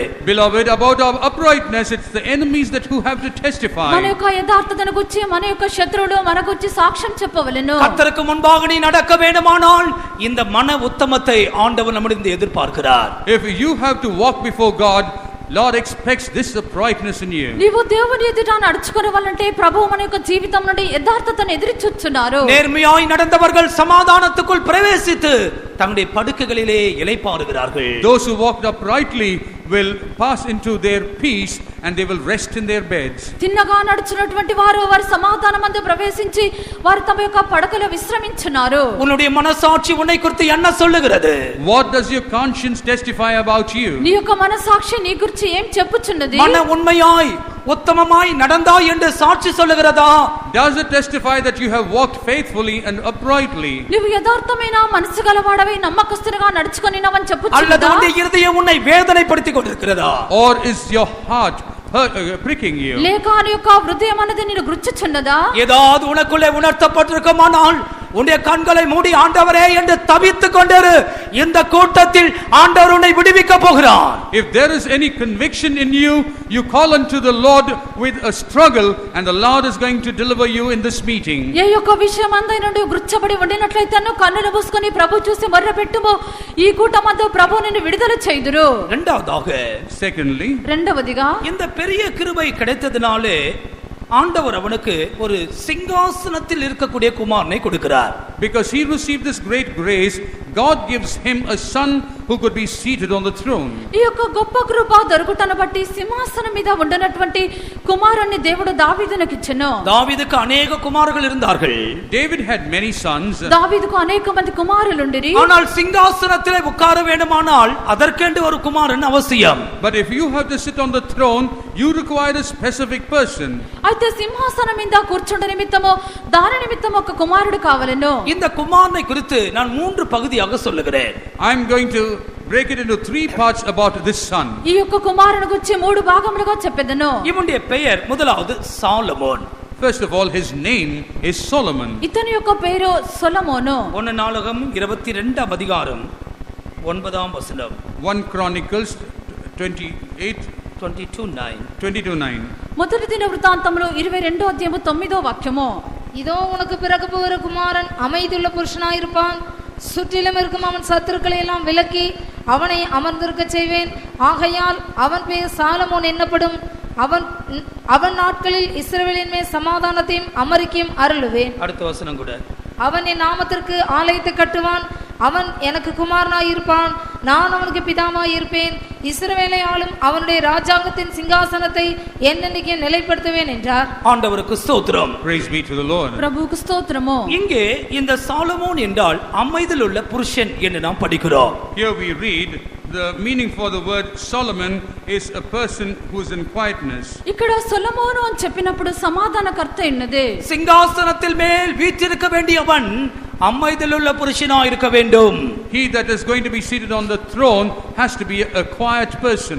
ఈ యొక్క సింహాసనం మీద ఉండునటువంటి వారు సమాధానం కలిగిన వారుగా ఉండవలెను. கர்த்தர் நமக்கு கூட ஒரு சிங்காசனத்தை வாக்கு பண்ணி இருக்கிறார். The Lord has promised us also a throne. ప్రభు కూడా మనకు ఒక సింహాసనమును వాగ్దానం చేసిరి. நான் ஜெயங்கொண்டு என் பிதாவின் சிங்காசனத்தில் உட்கார்ந்திருக்கிறது போல, Like the way I have overcome and seated on the throne, నేను జయించిన యొక్క తండ్రి యొక్క సింహాసనం మీద కూర్చున్నట్లుగా ஜெயம் கொள்ளுகிறவன் எவனோ அவனும் என்னோடு கூட சிங்காசனத்தில் உட்காரும்படியாக நான் அருள் செய்வேன் என்று இயேசு சொல்லுகிறார். Jesus says, him that overcometh also will I make him to be seated with me on the throne. జయించువాని నాతో కూడా నా సింహాసనం మీద కూర్చుంటే పెట్టుదనని యేసు సెలవిచ్చిరి. இந்த சிங்காசனத்தில் நீ இருக்க வேண்டுமானால் அமைதியில் உள்ள புருஷனாய் நீ காணப்பட வேண்டும். If you have to be seated on this throne, you should be a person of rest. ఈ యొక్క సింహాసనం మీద నువ్వు కూర్చుండవలంటే నువ్వు నెమ్మది విశ్రాంతి గల వ్యక్తిగా ఉండవలెను. பேதுரு அப்போஸ்தலன் சொல்லும் பொழுது சாந்தமும் அமைதிலும் உள்ள ஆவியாகிய இருதயத்தில் மறைந்திருக்கிற குணமே உங்களுக்கு அலங்காரமா இருக்கட்டும். When St. Peter says, what has to adorn the heart is a quiet and a meek spirit. పేతురు యొక్క విషయంను గురించి చెప్పినప్పుడు సాధువైనట్టు మృదువైనట్టు ఈ యొక్క అక్షయ అలంకారమే మీకు అలంకారముగా ఉండవలెను. சாந்தமுள்ளதான ஒரு மனுஷனாய் மாற வேண்டும். We have to become a meek person. మీరు సాధువైనటువంటి మనుషులుగా మార్చబడవలెను. இப்படிப்பட்ட ஒரு மனுஷன் இருப்பான் என்றால் அவன் தான் அந்த ஆலயத்தை கட்ட முடியும். If there is such a person, it is he who can build the temple. ఇటువంటి వ్యక్తిగా ఉండినప్పుడు మాత్రమే అతడు మందిరమును కట్టగలడు. அவன் மூலமாக முழு இஸ்ரவேலும் சமாதானமாய் இருக்கும். Through him, entire Israel will find peace. అతన్ని బట్టి ఇశ్రాయేలీయులందరూ సమాధానముగా ఉండెదరు. நீ ஒரு சாலமோனை போல இருப்பாயானால் உனக்குள்ளும் உன் மூலமாகவும் சமாதானமும் அமைதியும் உண்டாகும். If you are a Solomon, in you and through you there will be rest and peace. నీవు ఒక సొలొమోనుగా ఉండినట్లయితే నీలోను నీ ద్వారాను అంతయు సమాధానముగా ఉండును. எங்கே அமைதல் எங்கே சாந்தம் இருக்கிறதோ அங்கே தெய்வத்தின் ஆலயம் கட்டப்படுகிறது. Where there is rest and where there is meek, there the temple of God is being built. ఎక్కడ సాత్వికము విశ్రాంతి కనిపించున్నదో అటువంటి స్థలములోనే దేవుని యొక్క మందిరము కట్టబడుచున్నది. எபேசியர் 2ஆம் அதிகாரத்தின் கடைசி வசனத்தில் அவர் மேல் நீங்கள் பரிசுத்த ஆலயமாய் எழுப்பப்படுகிறீர்கள் என்று பவுல் சொல்லுகிறார். In Ephesians 2, the last verse, St. Paul says that you are built upon him as a holy temple. ఎఫెసీ 2వ అధ్యాయము చివరి భాగమందు మనం చదివినప్పుడు ప్రభువునందు పరిశుద్ధమైన దేవాలయమగుటకు వృద్ధి పొందుచున్నారు. அமைதலுள்ள புருஷனாய் இருப்பாயானால் உனக்குள்ளே தேவன் தன்னுடைய ஆலயத்தையே கட்டுகிறார். If you are a person in rest, the Lord will build a temple through you. నీ విశ్రాంతి కలిగినటువంటి వ్యక్తిగా ఉండినట్లయితే ప్రభువు నీ యందు ఆ యొక్క మందిరమును కట్టుదురు. உனக்குள்ளே சீயோன் கட்டப்படுகிறது, உனக்குள்ளே எருசலேம் கட்டப்படுகிறது. Zion is built into you and Jerusalem is built in you. నీలో సియోను కట్టబడుచున్నది, యెరూషలేము కట్టబడుచున్నది. உன்னுடைய அமைதலை இழந்து போய் நீ சமாதானத்தை நஷ்டப்படுத்திக் கொண்டிருப்பாயானால் உனக்குள்ள இந்த ஆலயத்தை ஆண்டவர் எப்படி கட்டுவார்? If you lose your rest and destroy your peace, how can God build this temple in you? నీ యొక్క విశ్రాంతిని నువ్వు కోల్పోయి సమాధానమును నష్టపరుచుకున్నట్లయితే ప్రభువు నీ యందు ఎలాగున తన మందిరము కట్టుదురు. எனவே இந்த அமைதலுள்ள புருஷன் மாத்திரமே தேவாலயத்தை கட்ட முடியும். Therefore such a man of rest is the one who can build the temple. ఈ యొక్క విశ్రాంతి నెమ్మది కలిగినటువంటి వ్యక్తి మాత్రమే దేవుని మందిరమును కట్టగలడు. ஆண்டவருக்கு ஸ்தோத்திரம். Praise be to the Lord. ప్రభువుకు స్తోత్రము. அது மாத்திரமல்ல, Not only that, అంత మాత్రము కాదు, அந்த வசனத்திலே சொல்லப்பட்டிருக்கிறது அவனுக்கு நான் சிங்காசனத்தை என்றென்றைக்கு நிலைப்படுத்துவேன். and it's written that I will give him an everlasting throne. అతనికి ఒక సింహాసనమును నిత్యానిత్యము స్థిరపరచెదను. சிங்காசனத்தை நிலைப்படுத்த வேண்டுமானால் உன்னுடைய வாழ்க்கையிலே சில காரியங்கள் நடக்க வேண்டும். If the throne has to be established, there has to be certain things that have to happen in your life. సింహాసనమును జీవితమునందు స్థిరపరచబట్టకు కొన్ని కార్యములు జరగవలెను. 1 ராஜாக்கள் 2ஆம் அதிகாரம் 46ஆம் வசனம். First Kings chapter 2 verse 44. మొదటి రాజులు 2వ అధ్యాయము 46వ వాక్యము. ராஜா யோய்தாவின் குமாரனாகிய பெனாயாவுக்கு கட்டளை கொடுத்தான். அவன் வெளியே போய் அவன் மேல் விழுந்து அவனை கொன்று போட்டான். ராஜ்யபாரம் சாலமோனின் கையிலே ஸ்திரப்பட்டது. சாலமோனின் கையில் ஸ்திரப்பட வேண்டுமானால் ராஜ்யாங்கத்துக்கு விரோதமாய் போராடுகிற வல்லமைகள் தகர்க்கப்பட வேண்டும். If the kingdom has to be established, the forces that are working against it has to be destroyed. ఈ యొక్క రాజ్యం అనేది స్థిరపరచబడ నిమిత్తము రాజ్యమునకు విరోధముగా పోరాడినటువంటి శక్తులు నిర్మూలం చేయబడవలెను. சாலமோன் சிங்காசனத்துக்கு வந்தாலும் அந்த ராஜ்யாங்கத்துக்கு விரோதமாக 4 விதமான ஆவிகள் போராடிக்கொண்டே இருந்தது. Though Solomon has come to the throne, there are 4 types of spirits that are striving against this throne. సొలొమోను సింహాసనమునకు వచ్చినాడు. ఆ యొక్క రాజ్యమునకు విరోధముగా 4 విధములైన శక్తులు పోరాడుచుండెను. எனக்கு நேரம் இல்லாததனால 4 பேரை மாத்த சொல்லுகிறேன். முதல் 2 அதிகாரத்திலே சொல்லப்பட்டிருக்கிறது, நீங்கள் வீட்டில் போய் வாசித்துக் கொள்ளுங்கள். Because I do not have the time, I will just explain to you just the 4 names alone. ఈ యొక్క సమయములో ఏనందు చితార్థ నేను వివరముగా చెప్పుటలేను, పేర్లు మాత్రం చెప్పెదను. முதலாவது அதோனியா. First is Adonijah. మొదటి వ్యక్తి అదోనియా. இவன் சிங்காசனத்தை ஸ்திரப்படுத்த விடாமல் போராடி கொண்டிருந்த ஒரு வல்லமை. He was a force who did not allow this throne to be established. సింహాసనము స్థిరపరచబడకుండానట్లుగా పోరాడినటువంటి శక్తి. அவனுடைய விசேஷம் என்ன? What is his quality? అతని యొక్క విశేషం ఏమిటి? 1ஆம் அதிகாரம் 5ஆம் வசனத்தில் நான் ராஜாவாவேன் என்று தன்னைத்தானே உயர்த்துகிறான். In the first chapter verse 5 you see that he was exalting himself, that he wanted to become the king. మొదటి అధ్యాయము 5వ వాక్యమందు నేనే రాజునగుదునని తన్ను తానే హెచ్చించుకొనెను. சிங்காசனம் கிறிஸ்துவுக்குள் ஸ்திரப்பட வேண்டுமானால் உன்னையே உயர்த்தாதே, நான் என்று சொல்லாதே, உன்னை தாழ்த்திக்கொள், அங்கே சிங்காசனம் ஸ்திரப்படும். If the throne has to be established, do not exalt yourself, but humble yourself, and there the throne will be established. సింహాసనము స్థిరపరచబడ నిమిత్తము నీవు నేనే అని చెప్పి గర్వించకము, నిన్ను నీవు తగ్గించుకొనుము. இரண்டாவதாக, Secondly, రెండవదిగా அபியாத்தர் என்ற ஒரு ஆசாரியன், there was a priest by name Abiathar. యాజకుడైనటువంటి అబ్యాతారు. 2ஆம் அதிகாரம் 26 27 நீங்கள் அதை குறித்து படிக்கலாம். In chapter 2 verse 26 and 27 you can read that. రెండో అధ్యాయము 26 27 వాక్యములందు దాన్ని చదవగలము. இவனுடைய விசேஷம் என்னவென்றால் பிரிவினையை உண்டாக்குகிறவன். The quality of him is creating separations. ఇతని యొక్క విశేషం ఏమనగా ఇతడు విభజనలు కలిగించేవాడు. சாலமோன் இவனை தள்ளி போட்டான். Solomon put him away. సొలొమోను ఇతని త్రోసివేసెను. சாலமோனுடைய கையில் சிங்காசனம் ஸ்திரப்பட வேண்டுமானால் இந்த அபியாத்தாரை தள்ளி போட வேண்டும்.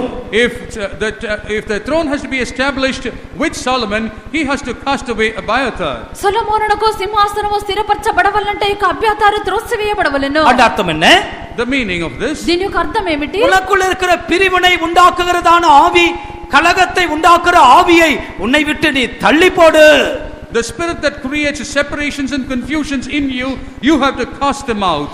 నీలో విభజనలో భేదములో కలిగించినటువంటి ఈ యొక్క ఆత్మను త్రోసివేయుము. விசேஷமாக விவாகம் செய்கிறவர்கள் நன்றாக பொருத்தனை பண்ணி தீர்மானம் பண்ணுகிறார்கள். Especially those who get married, they enter into a good covenant. విశేషంగా వివాహము చేసుకున్నటువంటి వారు బాగా తీర్మానం చేసుకొని ప్రమాణం చేయించున్నారు. மரணமே நம்மை பிரிக்கணும், மரணத்துக்கு பிற்பாடு ஒண்ணு வேண்டாம், அந்த அளவுக்கு நாங்க ஒண்ணா இருப்போம், தலையாட்டி பொம்மை மாதிரி தலையாட்டிட்டு அப்படி செய்வீங்களா என்று கேட்டதுக்கு மைக்கில் ஓன்னு சத்தம் போட்டுட்டு கொஞ்ச நேரத்துக்குள்ள அவ எனக்கு வேண்டாம், அது எந்த பிரமாணம் சொல்லுகிறது? They make a covenant saying that only death can separate us, and when you ask is it so, they say yes, but after a few days after marriage they say I don't want her. What law says this? వివాహ సమయమందు వారు నిబంధన చేసుకొనిచున్నారు, మరణమే తప్ప ఏది కూడా మనల్ని వేరు చేయలేదని చెప్పి నిబంధన చేసుకొనిచున్నారు. అయితే ఇప్పుడైతే అలాగున లేరు, అది ఎక్కడ వ్రాయబడి ఉన్నది? இன்னைக்கு ஒரு தீர்க்க தரிசனம் உண்டாயிற்று, உன்னுடைய வார்த்தையினாலே பிடிபட்டாய், நீ பண்ண தீர்மானத்திலே பிடிபட்டு போனாய், நீ தப்பிக்கொள்ள முடியாது. There was a prophecy today that you have been caught in your words, you can't escape the resolutions that you have made with your words. నేడు ఒక ప్రవచనము చెప్పబడి ఉన్నది, నీ యొక్క మాట చేత నీవు పట్టబడి ఉన్నావు, నీవు తప్పించుకొనలేవు. எனவே பிரிவினையின் ஆவி உனக்குள்ளே குடும்பத்துக்குள்ளே கிரியை செய்யுமானால் கர்த்தருடைய நாமத்தில் தள்ளி போடுங்கள், அப்போதுதான் சிங்காசனம் ஸ்திரப்படும். If the spirit of variance or separation works in your family, cast it away, and only then can rest be established. విభజన కలిగించినటువంటి ఆత్మను దేవుని యొక్క నామమందు మీ త్రోసివేయుడి, అప్పుడే ఈ యొక్క సింహాసనము స్థిరపరచబడుచున్నది. மூன்றாவது யோவாப்.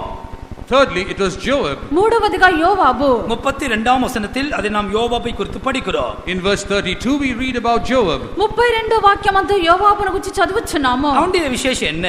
What is his quality? అతని యొక్క విశేషం ఏమిటి? அவன் பழி வாங்குகிறவனாக இருந்தான். He was a person who took revenge. అతడు పగ తీర్చుకునేవాడు. தன்னுடைய தம்பி நிமித்தமாக சில நல்ல மனுஷங்களை கொன்று போட்டான். Because of his brother, he killed certain good men.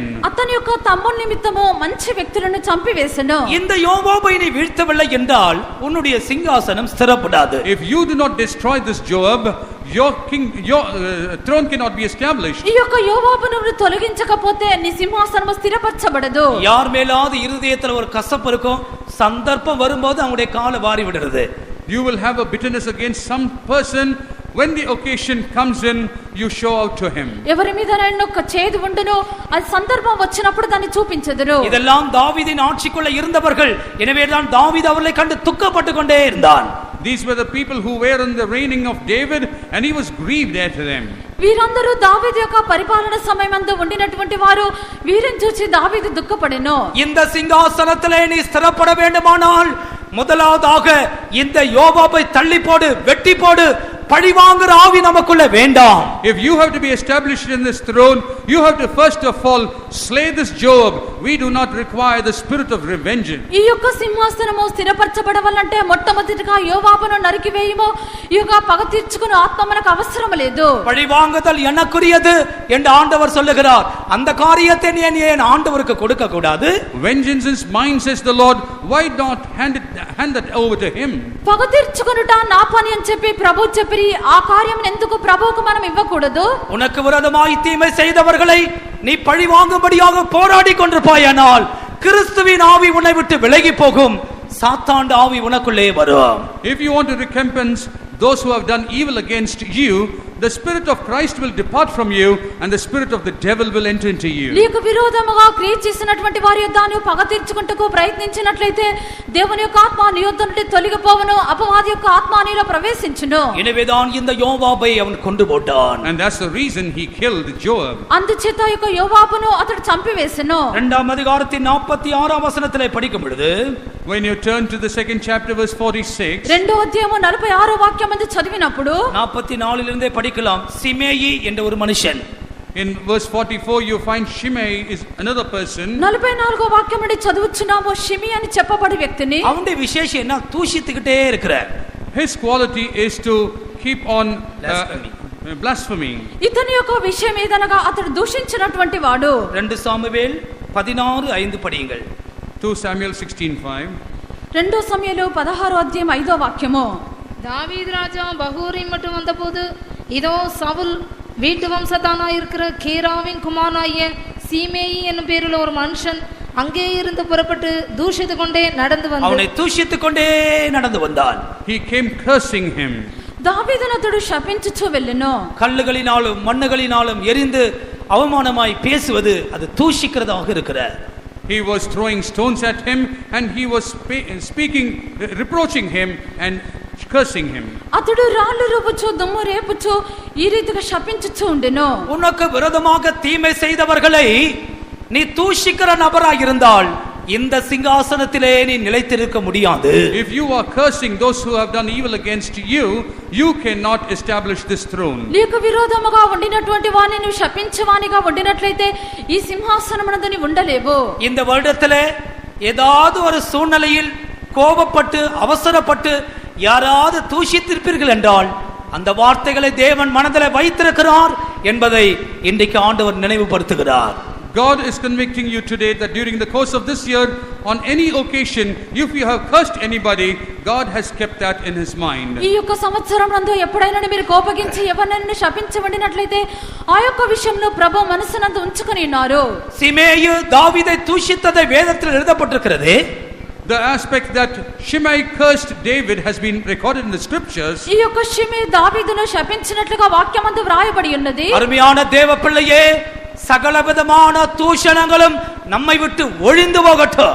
Dear child of God, let all types of curses depart from us. ప్రియమైన దేవుని యొక్క బిడ్డ, ప్రతి విధమైన శాపము మన యొద్ద నుండి తొలగిపోవలెను. இதை எல்லாத்தையும் தாவீது இந்த சாலமோன் ஒழித்ததினாலே அவனுடைய சிங்காசனம் ஸ்திரப்பட்டது. Because Solomon was able to destroy all these things, his throne was established. వీటన్నిటిని సొలొమోను నాశనం చేసినందున అతని యొక్క సింహాసనము స్థిరపరచబడెను. இந்த காலவெளியில் தேவ பிள்ளையே, உன்னுடைய ஜீவியம் எப்படி காணப்படுகிறது? This morning, O child of God, how is your life found? దేవుని యొక్క బిడ్డ, ఈ యొక్క ఉదయకాలన నీ యొక్క జీవితం ఎలాగున్నది? இந்த பெரிய கிருபையை தாவீது பெற்றதனாலே சிங்காசனத்தில் இருக்கிறதான ஒரு குமாரனை கொடுத்தார். Because David received this great grace, he received a son to reign in his throne. ఈ యొక్క మహా కృపను దావీదు పొందుటను బట్టి సింహాసనం నందు ఉండునటువంటి కుమారుని కనెను. அவனுடைய இன்னொரு பெயரை கூட சொல்லி நான் முடிக்கிறேன். I'm going to mention another name for him and then close. అతని యొక్క మరొక పేరు చెప్పి ముగించెదను. 2 సామువేల్ 12వ అధ్యాయం 25వ వచనం. 2 Samuel 12:25. 2 సమూయేలు 12వ అధ్యాయము 25వ వాక్యము. அவர் தீர்க்கதரிசியாய் நாத்தானை அனுப்ப அவன் கர்த்தரின் நிமித்தம் அவனுக்கு எதிதியா என்று பெயரிட்டான். He sent by the hand of Nathan the prophet, and he called his name Jedidiah because of the Lord. இங்கே இந்த சாலமோனுக்கு எதிதியா என்ற ஒரு பெயரை நாம் பார்க்கிறோம். We see a name Jedidiah given to Solomon. ఇక్కడ సొలొమోనుకు యెదిద్యా అని పేరు చూచున్నాము. அந்த அர்த்தம் கர்த்தருக்கு பிரியமானவன்.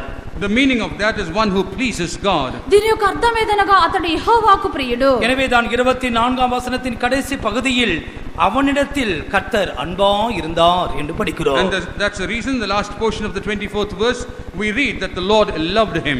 24వ వాక్యమందు మనం 25వ వాక్యమందు చూచినప్పుడు యెహోవా తన్ని ప్రేమించెను. சிங்காசனத்தில் வீற்றிருக்க வேண்டுமானால் கர்த்தருக்கு பிரியமாய் நடக்க வேண்டும். If you have to be seated on the throne, you have to walk pleasing to the Lord. సింహాసనం నందు కూర్చుండు నిమిత్తము దేవునికి ప్రియముగా నడుచుకొనవలెను. கர்த்தர் அப்படிப்பட்டவர்களிடத்திலே அன்பா இருக்கிறார். The Lord loves those people. అటువంటి వారిని ప్రభు ప్రేమించున్నారు. எனவே தான் தன்னுடைய சபையை பார்த்து சொல்லுகிறார், என் பிரியமே உன்னிடத்தில் பழுதொன்றுமில்லை. Looking at the church, the Lord says, "Oh my beloved, there's no any defilement in you." అందుచేతనే ప్రభు తన యొక్క సంఘమును చూచి చెప్పెను, నా ప్రియురాలా నీ యందు కలంకం ఏమీయూ లేదు. சிங்காசனத்திலே உட்கார்ந்திருக்கிறவன் ஆண்டவருக்கு பிரியமானவன். The one who is seated on the throne is beloved of the Lord. సింహాసనం నందు కూర్చున్నటువంటి వాడు దేవునికి ప్రియమైన వ్యక్తి. நீ சமாதான புருஷனாயும் ஆண்டவருக்கு பிரியமானவனாய் நீ நடக்க வேண்டும். You have to be a man of rest and one who is pleasing to God. నీవు సమాధానకర్తగా దేవునికి ఇష్టమైనటువంటి వ్యక్తిగా నడుచుకొనవలెను. தேவ பிள்ளையே, கர்த்தர் ஒரு மனுஷனுக்கு பெரிய கிருபை கொடுப்பார் என்றால் அதனுடைய முடிவு, அதனுடைய விசேஷங்களை கவனித்து பாருங்கள். Oh child of God, just observe and see, if God were to give a great grace to a person, what all are the consequences? దేవుని యొక్క బిడ్డ ఒక వ్యక్తికి దేవుడు తన యొక్క మహా గొప్ప కృపను చూపినప్పుడు దాన్ని బట్టి కలుగునటువంటి విషయములను చూడుడి. இந்த கிருபையை தான் நாமும் பெற்றுக்கொண்டோம்.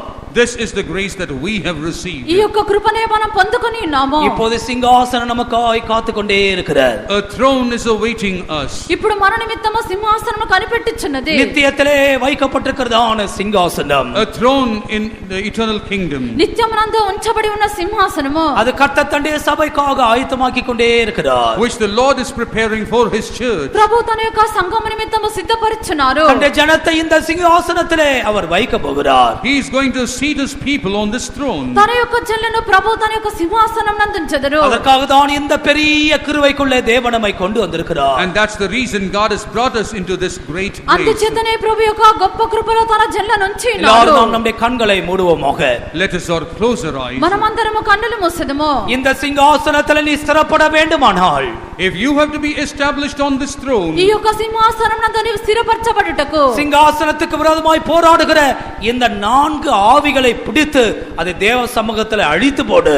you have to apprehend these 4 spirits that are striving against the throne and destroy them. ఈ యొక్క సింహాసనమునకు విరోధముగా పోరాడునటువంటి 4 ఆత్మలను పట్టుకొని దేవుని సన్నిధానమందు నశింపజేయుము. நீ அவைகளை கண்சாடியாய் விட வேண்டாம். You should not wink at them. నీ వాటిని చూడనట్టు ఉండకూడదు. ஜெயம் கொடுக்கிறவராக கிறிஸ்து நம்முடைய மத்தியிலே வந்திருக்கிறார். Jesus, as the one who gives victory, is in the midst of us. జయమునిచ్చువానిగా యేసు ప్రభు మన మధ్యలోనికి వచ్చిరి. ஆண்டவர் உனக்கு பாராட்டின கிருபை பெரியது.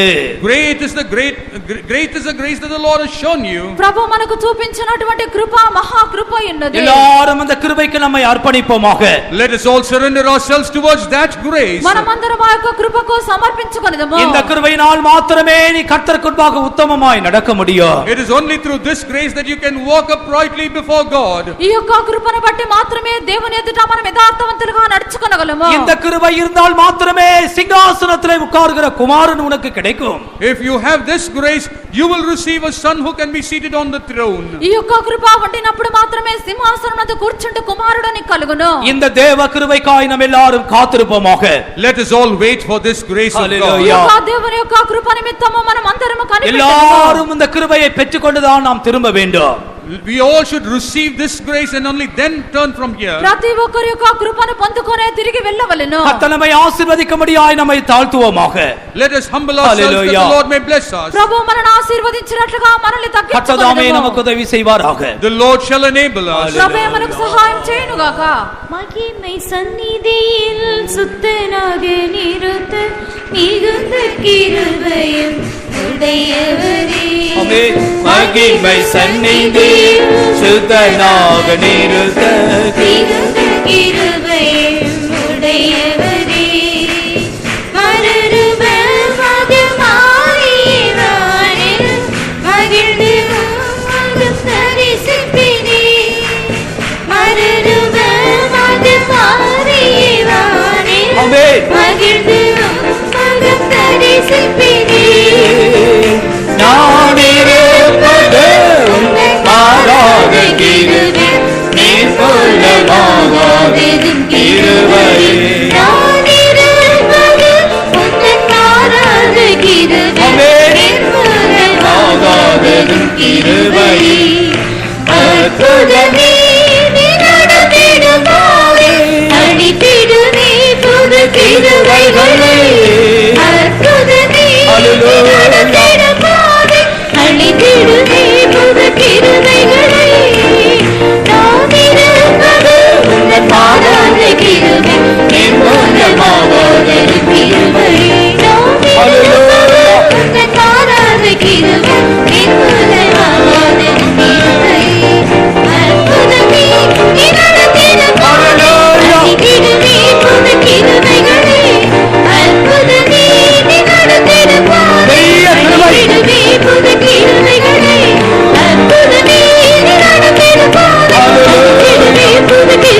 ஹalleluya.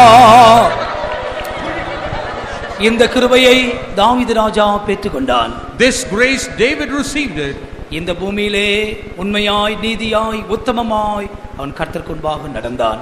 On this earth he walked before God in truth, righteousness and uprightness. சில குறைகள் அவனுக்கு வந்தது உண்மைதான். True that he faltered at times. ஆனால் மறுபடியுமாய் கர்த்தர் அவனை புதுப்பித்தார். But God renewed him again.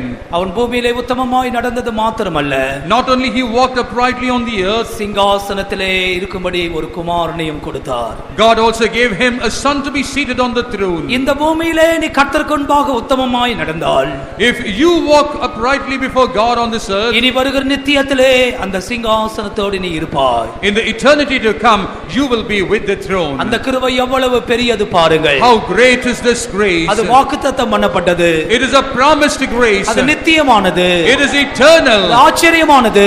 It is wonderful. எத்தனை பேருக்கு இந்த கிருபை அவசியம்? How many need this grace? ஆண்டவரே, இந்த காலையிலே அந்த கிருபைக்காய் நான் வந்து நிற்கிறேன். Lord, this morning I have come for this grace. அந்த தாவீதுக்கு பாராட்டின கிருபையை எனக்கு தாரும்.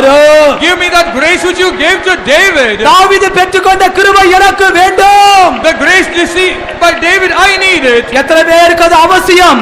How many need it? உண்மையான வாஞ்சை உண்டோ? Do you have a real desire? உண்மையான தவிப்பு உண்டோ? Is there a struggle? வாஞ்சித்தால் சில நிமிஷம் முழங்காலிலே நில்லு. If you desire, be on your knees. உண்மையான வாஞ்சை இருந்தால் முழங்காலிலே நில்லுங்கள். If you have a real desire, stand on your knees. சேர்ல இருக்கிறவர்கள் எழும்பி நிற்கலாம். You can even stand up. உண்மையான வாஞ்சை இருந்தால், If you have a true desire, இந்த கிருபை எனக்கு வேண்டும். I need this grace. நான் என் தேவனுக்கு முன்பாக நடக்க வேண்டும். I have to walk before நான் God. இந்த சிங்காசனத்தில் ஸ்திரப்பட வேண்டும். I have to be established in the எனக்கு throne. கிருபை வேண்டும். I need grace. எனக்கு கிருபை வேண்டும்.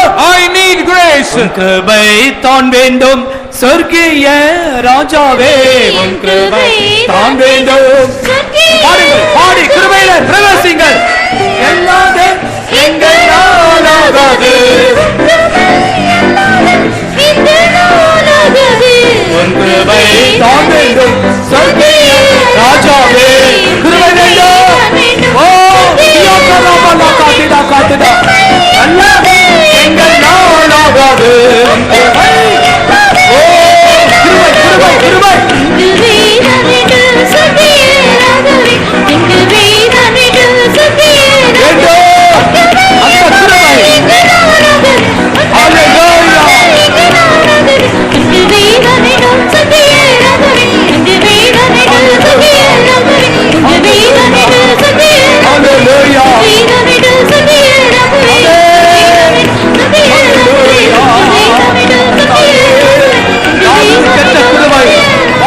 சம்பந்தப்பட்ட கிருபை, நிச்சயமான கிருபை, உடன்படிக்கை கொள்ளப்பட்ட கிருபை.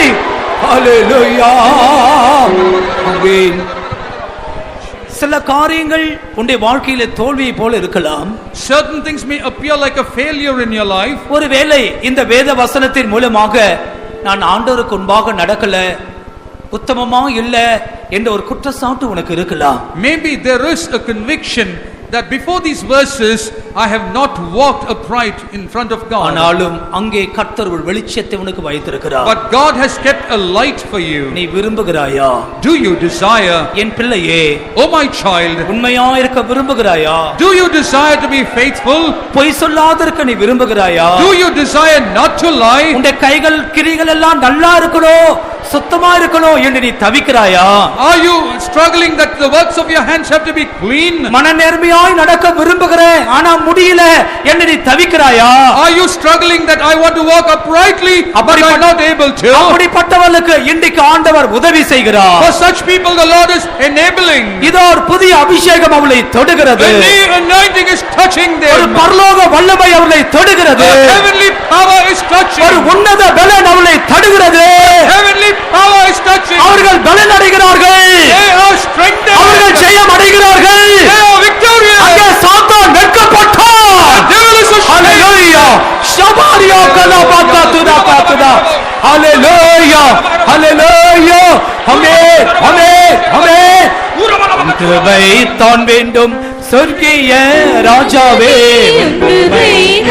ஓ ஜீசஸ். கிருபை அல்லாது எங்கள் நாளாகாது.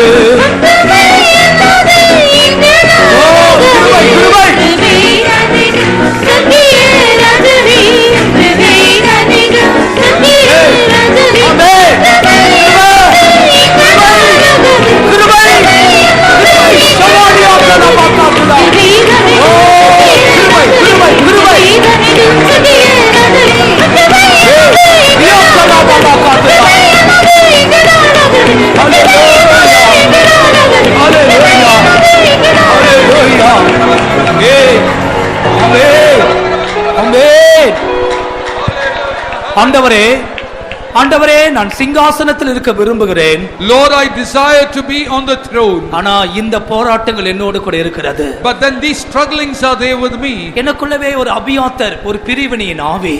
There is a spirit of separation. என்னாலோ என் மனைவியாலோ ஐக்கியமா இருக்க முடியல. I cannot be united with my wife. ஆண்டவரே, என் புருஷனோட ஐக்கியமா இருக்க முடியல. I cannot be united with my husband. என் பிள்ளைகளோடு இருக்க முடியல. I can't be with my children. இதோ ஒரு அபியாத்தர் குடும்பத்துக்கு விரோதமாய் போராடுகிறான். And Abiathar is striving against the family. இதோ ஒரு அதோனியா, ஒரு பெருமையின் ஆவி. நான் பெருமையா இருக்கிறேன். I am with pride like Adonijah. இதோ ஒரு பழி வாங்குற ஆவி. A spirit of vengeance. தயவாக எனக்கு உதவி செய்யும். Lord, mercifully help me. நான் இதை மேற்கொள்ளத்தான் வேண்டும். நான் இதை மேற்கொள்ள வேண்டும். I have to overcome this. எத்தனை பேருக்கு அந்த கிருபை தேவை? How many want this grace? இப்போது அந்த கிருபையை கர்த்தர் தர போகிறார். Now the Lord is giving you that இது grace. பெரிய கிருபை. A great grace. உன்னை ஸ்திரப்படுத்தும் கிருபை. A grace to உன்னை establish. சிங்காசனத்தில் வைக்க கிருபை. A grace to seat you on throne. ஹalleluya. பாடுங்கள். ஆமென். கிருபை தான் வேண்டும் சொல்லிய ராஜாவே. கிருபை தான் வேண்டும் சொல்லிய ராஜாவே. ஓ, கிருபை, கிருபை, கிருபை. ஆமாவே. எங்க நாளாகவே. கிருபை தான் வேண்டும் சொல்லிய ராஜாவே. கிருபை, கிருபை. யோகலா பலா பாக்குதா. வல்லமை, வல்லமை. கிருபை தான் வேண்டும் சொல்லிய சமாதானத்தின் தேவன். ஆமென். ஆமென். ஆமென். ஹalleluya. ஹalleluya. ஹalleluya. ஆமென். கர்த்தாவே, ஸ்தோத்திரம். அந்த பெரிய கிருபை, சிங்காசனத்தில் வைக்கிற கிருபை, ஸ்திரப்படுத்த கிருபை. ஓ, தியோகராபலாகாதுதா. உன்னுடைய அழைப்பு சிங்காசனத்தில் நீ இருக்கும்படியாக. Your calling is to the throne. ஒருவேளை இந்த நாள் மட்டும் ஒரு தாவீதின் ஆட்சியா இருந்திருக்கலாம். Maybe till today it could have been a reigning of David. இந்த 4 ஆட்களும் போராடி கொண்டிருக்கலாம். These 4 people could have been struggling against you. கர்த்தர் இன்னைக்கு உன்னை மாற்றி அனுப்புகிறார். But now God has changed you. இது சாலமோனின் நாட்கள். These are the days of Solomon. அந்த சிமை ஒழிந்தான். Shimei is dead. அந்த தூஷிக்கிற ஆவி போய்விட்டது. That spirit of cursing is gone. அந்த பெருமை போய்விட்டது. The pride is gone. அந்த பழிவாங்குற ஆவி உன்னை விட்டு விலகி ஆயிற்று. The spirit of vengeance has departed. அந்த மேட்டிமையை கர்த்தர் மாற்றி போட்டார். The Lord has changed it. சிங்காசனம் உன் கையில ஸ்திரப்படுகிறது. Throne is established in your hand. கிறிஸ்துவ ஜீவியம் உன்னுடைய கையில ஸ்திரப்படுகிறது. The life of a Christian is established in your hand. நீ விசுவாசித்து பெற்றுக்கொள். Believe and receive. கிருபையை உயர்த்து. Exalt grace. ஆமென். இந்த பெரிய கிருபைக்காய் கொஞ்ச நேரம் ஸ்தோத்திரிப்போமாக. ஹalleluya. Praise the Lord. Praise the Lord. Praise the Lord. Praise the Lord. ஆமென். ஜெபிப்போம். அன்பான பிதாவே, ஆசீர்வதிக்கப்பட்டதான கால வேளைக்காக நாங்கள் மே துதிக்கிறோம் ஆண்டவரே. பிள்ளைகளாய்க்க நாங்கள் இந்த சமூகத்திலே கடந்து வரோம். மே ஆராதிக்க கத்தாவே ஆண்டவரே, முழு இதயத்தோடுமே தொழுது கொள்ள கத்திரங்களுக்கு உதவி செய்தபடியே நாள ஸ்தோத்திரம். கால வேளையிலே நல்ல சமாரியனாக நீர் எங்களுடைய மத்தியிலே வெளிப்பட்டபடினால நாங்கள் நன்றியோடுமே துதிக்கிறோம். கத்திரங்களுக்கு தந்த எல்லா ஆசீர்வாதங்களுக்காக நாங்கள் மே துதிக்கிறோம் கத்தாவே. நீர் எங்களோடு பேசினதான நல்ல ஆலோசனைகளுக்காக, நல்ல வசனங்களுக்காக நாங்களுமே துதிக்கிறோம் கத்தாவே. உடைய கிருபை பெரியது என்று கத்தாவே கேட்டோம் ஆண்டவரே. தாவீது பெரிய கிருபையை பெற்றிருந்தானே கத்தாவே. பெரிய கிருபை பெற்றபடினால நீரினை தாழ்ந்த பாதாளத்திலிருந்து தப்பு தீர்ச்ச நான் கத்தாவே. நாங்களும் இந்த நாட்களில் உங்களுடைய மிகுந்த கிருபையை பற்றி கொண்டு கத்தாவே இந்த பாதாளத்திலிருந்து நரகத்திலிருந்து தப்புவிக்க முடியாய் கத்த உதவி செய்யணுமா ஜெபிக்கிறோம். ஒரு ஆயிரம் கத்தாவே நரகத்துக்கு பாதாளத்துக்கு போகாதபடிக்கு ஆண்டவரே எங்களை காத்துக்கொள்ள கத்த கிருபையை தரணுமா ஜெபிக்கிறோம் கத்தாவே. தாவீதுக்குள்ளே கத்தாவே இந்த பெரிய கிருபை இருந்தபடினால முக்கு முன்பாக நடந்தான் ஆண்டவரே. அவன் முக்கு முன்பாக நடக்க அவனுக்குள்ளே கத்தாவே உண்மை இருந்தது கத்தாவே, நீதி இருந்தது, உத்தமம் இருந்தது கத்தாவே. நாங்கள் உமக்கு முன்பாக நடக்க முடியாது, உண்மையை நீதியும் உத்தமத்தையும் பெற்றுக்கொண்டு கத்தாவே உமக்கு முன்பாக நடக்க முடியாத கிருபையை தர வேணுமா ஜெபிக்கிறோம் கத்தாவே. தாவீதுக்குள்ளே பெரிய கிருபை இருந்தபடினால சிங்காசனத்திலே வீட்டிற்கும் ஒரு குமாரனுக்கு அவனுக்கு கிடைத்தது கத்தாவே. அன்று நாங்களும் சிங்காசனத்திலே இருக்க முடியாத சாக்கியத்தை கத்திரங்களுக்கு தந்திருக்கிறபடினால ஸ்தோத்திரம் கத்தாவே, நமக்கு ஸ்தோத்திரம். அந்த சாலோமோன் அமைதியுள்ள சாந்தமுள்ளவனாய் காணப்பட்டான், அதுபோல நாங்களும் சாந்தத்தோடு அமைதியோடு கத்தா ஜீவனம் பண்ண கத்திரங்களுக்கு கிருபை தாரு. அப்போதுதான் நாங்கள் சிங்காசனத்தை சுதந்திரித்துக் கொள்ள முடியும். ஆண்டவரே நமக்கு ஸ்தோத்திரம். சிங்காசனத்துக்கு விரோதமாய் போராடுகிறதான அந்த 4 ஆவிகளே நாங்கள் கண்டோம் கத்தாவே. ஆண்டவரே அந்த பிரிவினை உண்டாக்குறதான ஆவிகள், நான் என்று சொல்லுகிறதான பொல்லாத ஆவிகள், தூஷிக்கிறதான ஆவிகள் கத்தாவே, இப்படிப்பட்டதான பொல்லாத பலம்ல அடக்கப்படவனமா ஜெபிக்கிறோம். சபைக்குள்ளே கிரியை செய்ய வேண்டாம், ஒருவருக்குள்ளே கிரியை செய்ய வேண்டாம் கத்தாவே. சாலமோன் அன்பாய் இருந்தான் ஆண்டவரே, நாங்களும் நேசிக்கட்டும், மேல் நாங்கள் அன்பாய் இருக்கட்டும் கத்தாவே. மற்றொரு மேலும் நாங்கள் அன்பாய் இருந்து கத்தாவே அந்த சிங்காசனத்தை நாங்கள் சுதந்திரித்துக் கொள்ள முடியாது கத்ததாமே. எங்களுக்கு உதவி செய்யணும். உமக்கு பிரியமல்லாத எந்த பொல்லாத சுபாவங்களும் பொல்லாத ஆவிகளும் சபைக்குள்ளே கிரியை செய்யாதபடிக்கு நீர் சபையை பாதுகாத்துக்கொள்ளும். நீர் சீக்கிரமாக வரப்போறீர். கேட்டதான சத்தியத்தின்படியே நாங்கள் ஜீவித்து நீர் வரும்போது மீ சந்திக்க எங்களை ஒரு ஆயத்தப்படுத்தும். இயேசு நாமத்தினால் வேண்டிக் கொள்கிறோம் பிதாவே, ஆமென். கர்த்தர் ஜெபத்தை கேட்டதுக்காய் ஸ்தோத்திரிப்போம். Praise the Lord. இப்படி நான் யோசிக்கிறேன், இந்த சண்டே கிளாஸ் எச்எம் இங்கே எல்லாரும் மத்தியில் ஜெபிச்சிடுவோமே, எல்லாரும் சேர்ந்து ஜெபிப்போம். பிரதர் பால்ராஜுக்கு அன்றைக்கி ஜெபிச்சிட்டோம். ரவியும் பிரலாமைக்கு வாருங்கள், எல்லாரும் சேர்ந்து ஜெபம் பண்ணுங்க. இவளுக்கு ஆண்டவர் கிருபை கொடுத்து ஞாயிறு பள்ளி ஊழியங்களை சரியாக செய்ய கர்த்தர் பலப்படுத்த முடியாக அவரும் கூட வந்தால் நல்லா இருக்கும். பிரதர் பால்ராஜ், நீங்கள் உங்களுக்கு ஜெபிச்சாச்சுங்க, இவங்க 2 பேருக்கு தான் ஜெபிக்கணும். எல்லாரும் கண்களை மூடி ஜெபம் பண்ணுங்கள். ஆமென், ஆமென். ஜீசஸ், இயேசு கிறிஸ்துவின் நாமத்தினால ஜெபிக்கிறோம். இயேசுவே உம்முடைய கிருபை, உம்முடைய கிருபை, உம்முடைய கிருபை. ஷபாடியா கலாபா காத்துதா. பிள்ளைகள் மத்தியிலே ஊழியம் செய்ய முடியாது, பிள்ளைகள் மத்தியிலே, வாலிபர்கள் மத்தியிலே ஊழியம் செய்ய முடியாது. இவளுக்கு தேவன் பலன் தர வேண்டும், கிருபை தர வேண்டுமே கத்தாவே. பலன் தாரும், பலன் தாரும், பலன் தாரும். பிள்ளைகள் மத்தியிலே ஊழியம் செய்கிறது கடந்த நாட்களை போல அல்ல. பயங்கர பிரச்சனைகளுக்குள்ள பிள்ளைகள் போகிறாங்க. அதனால் தான் எல்லாரும் சேர்ந்து ஜெபிப்போம். கர்த்தர் உங்களுக்கு அபிஷேகம் தரணும், பிள்ளைகளை கர்த்தருக்குள்ள நடத்தணும், பக்தியுள்ள பிள்ளைகளை நடத்த முடியாது. போராடுங்கள். இன்னைக்கு ஆண்டவர் ஒரு கிருபையை தர முடியாது. ஜெபிப்போம். தியாகரா பாகாத்துடா தேவா தியாஷபாடியாகா திடிகலா பாகாத்துடா. உம்முடைய கிருபை, உம்முடைய கிருபை இந்த ஊழியங்களை செய்ய முடியாது. உம்முடைய பிள்ளைகளை பலப்படுத்தவே. ஷபாடியா தியாகரா பாகாத்துடா. உம்முடைய கிருபையிலே வைத்துக்கொள்ள ஆசீர்வாதமாக இருக்கட்டும். நியாகரா பாகா ஷபாகலா காத்துடா. உம்முடைய கிருபை கூட இருக்கவே கத்தாவே, காத்துக்கொள்ளும். இயேசுவின் நாமத்தில் பிதாவே, ஆமென். கர்த்தர் தொடர்ந்து பல செய்ய முடியாது. ஸ்தோத்திரம் பண்ணுங்கள். ஸ்தோத்திரம் ஆண்டவரே, ஸ்தோத்திரம், ஸ்தோத்திரம். கூட்டத்தை ஆசீர்வதித்ததற்காய் ஸ்தோத்திரிப்போம். எல்லா துதி கன மகிமை கர்த்தர் கொடுத்து ஸ்தோத்திரம் பண்ணுங்கள். ஸ்தோத்திரம். செவி நம்முடைய கர்த்தராகிய இயேசு கிறிஸ்துவின் கிருபையும் பிதாவாகிய தேவனுடைய அன்பும் பரிசுத்தாவியானுடைய ஐக்கியம் நம்மோடும் சகல பரிசுத்தவான்களோடு வருகை மட்டும் இருப்பதாக. ஆமென். ஹல்லேலூயா, ஹல்லேலூயா, ஹல்லேலூயா. எல்லாருக்கும் ஸ்தோத்திரம். கர்த்தர் தாமே உங்களை ஆசீர்வதிப்பாராக.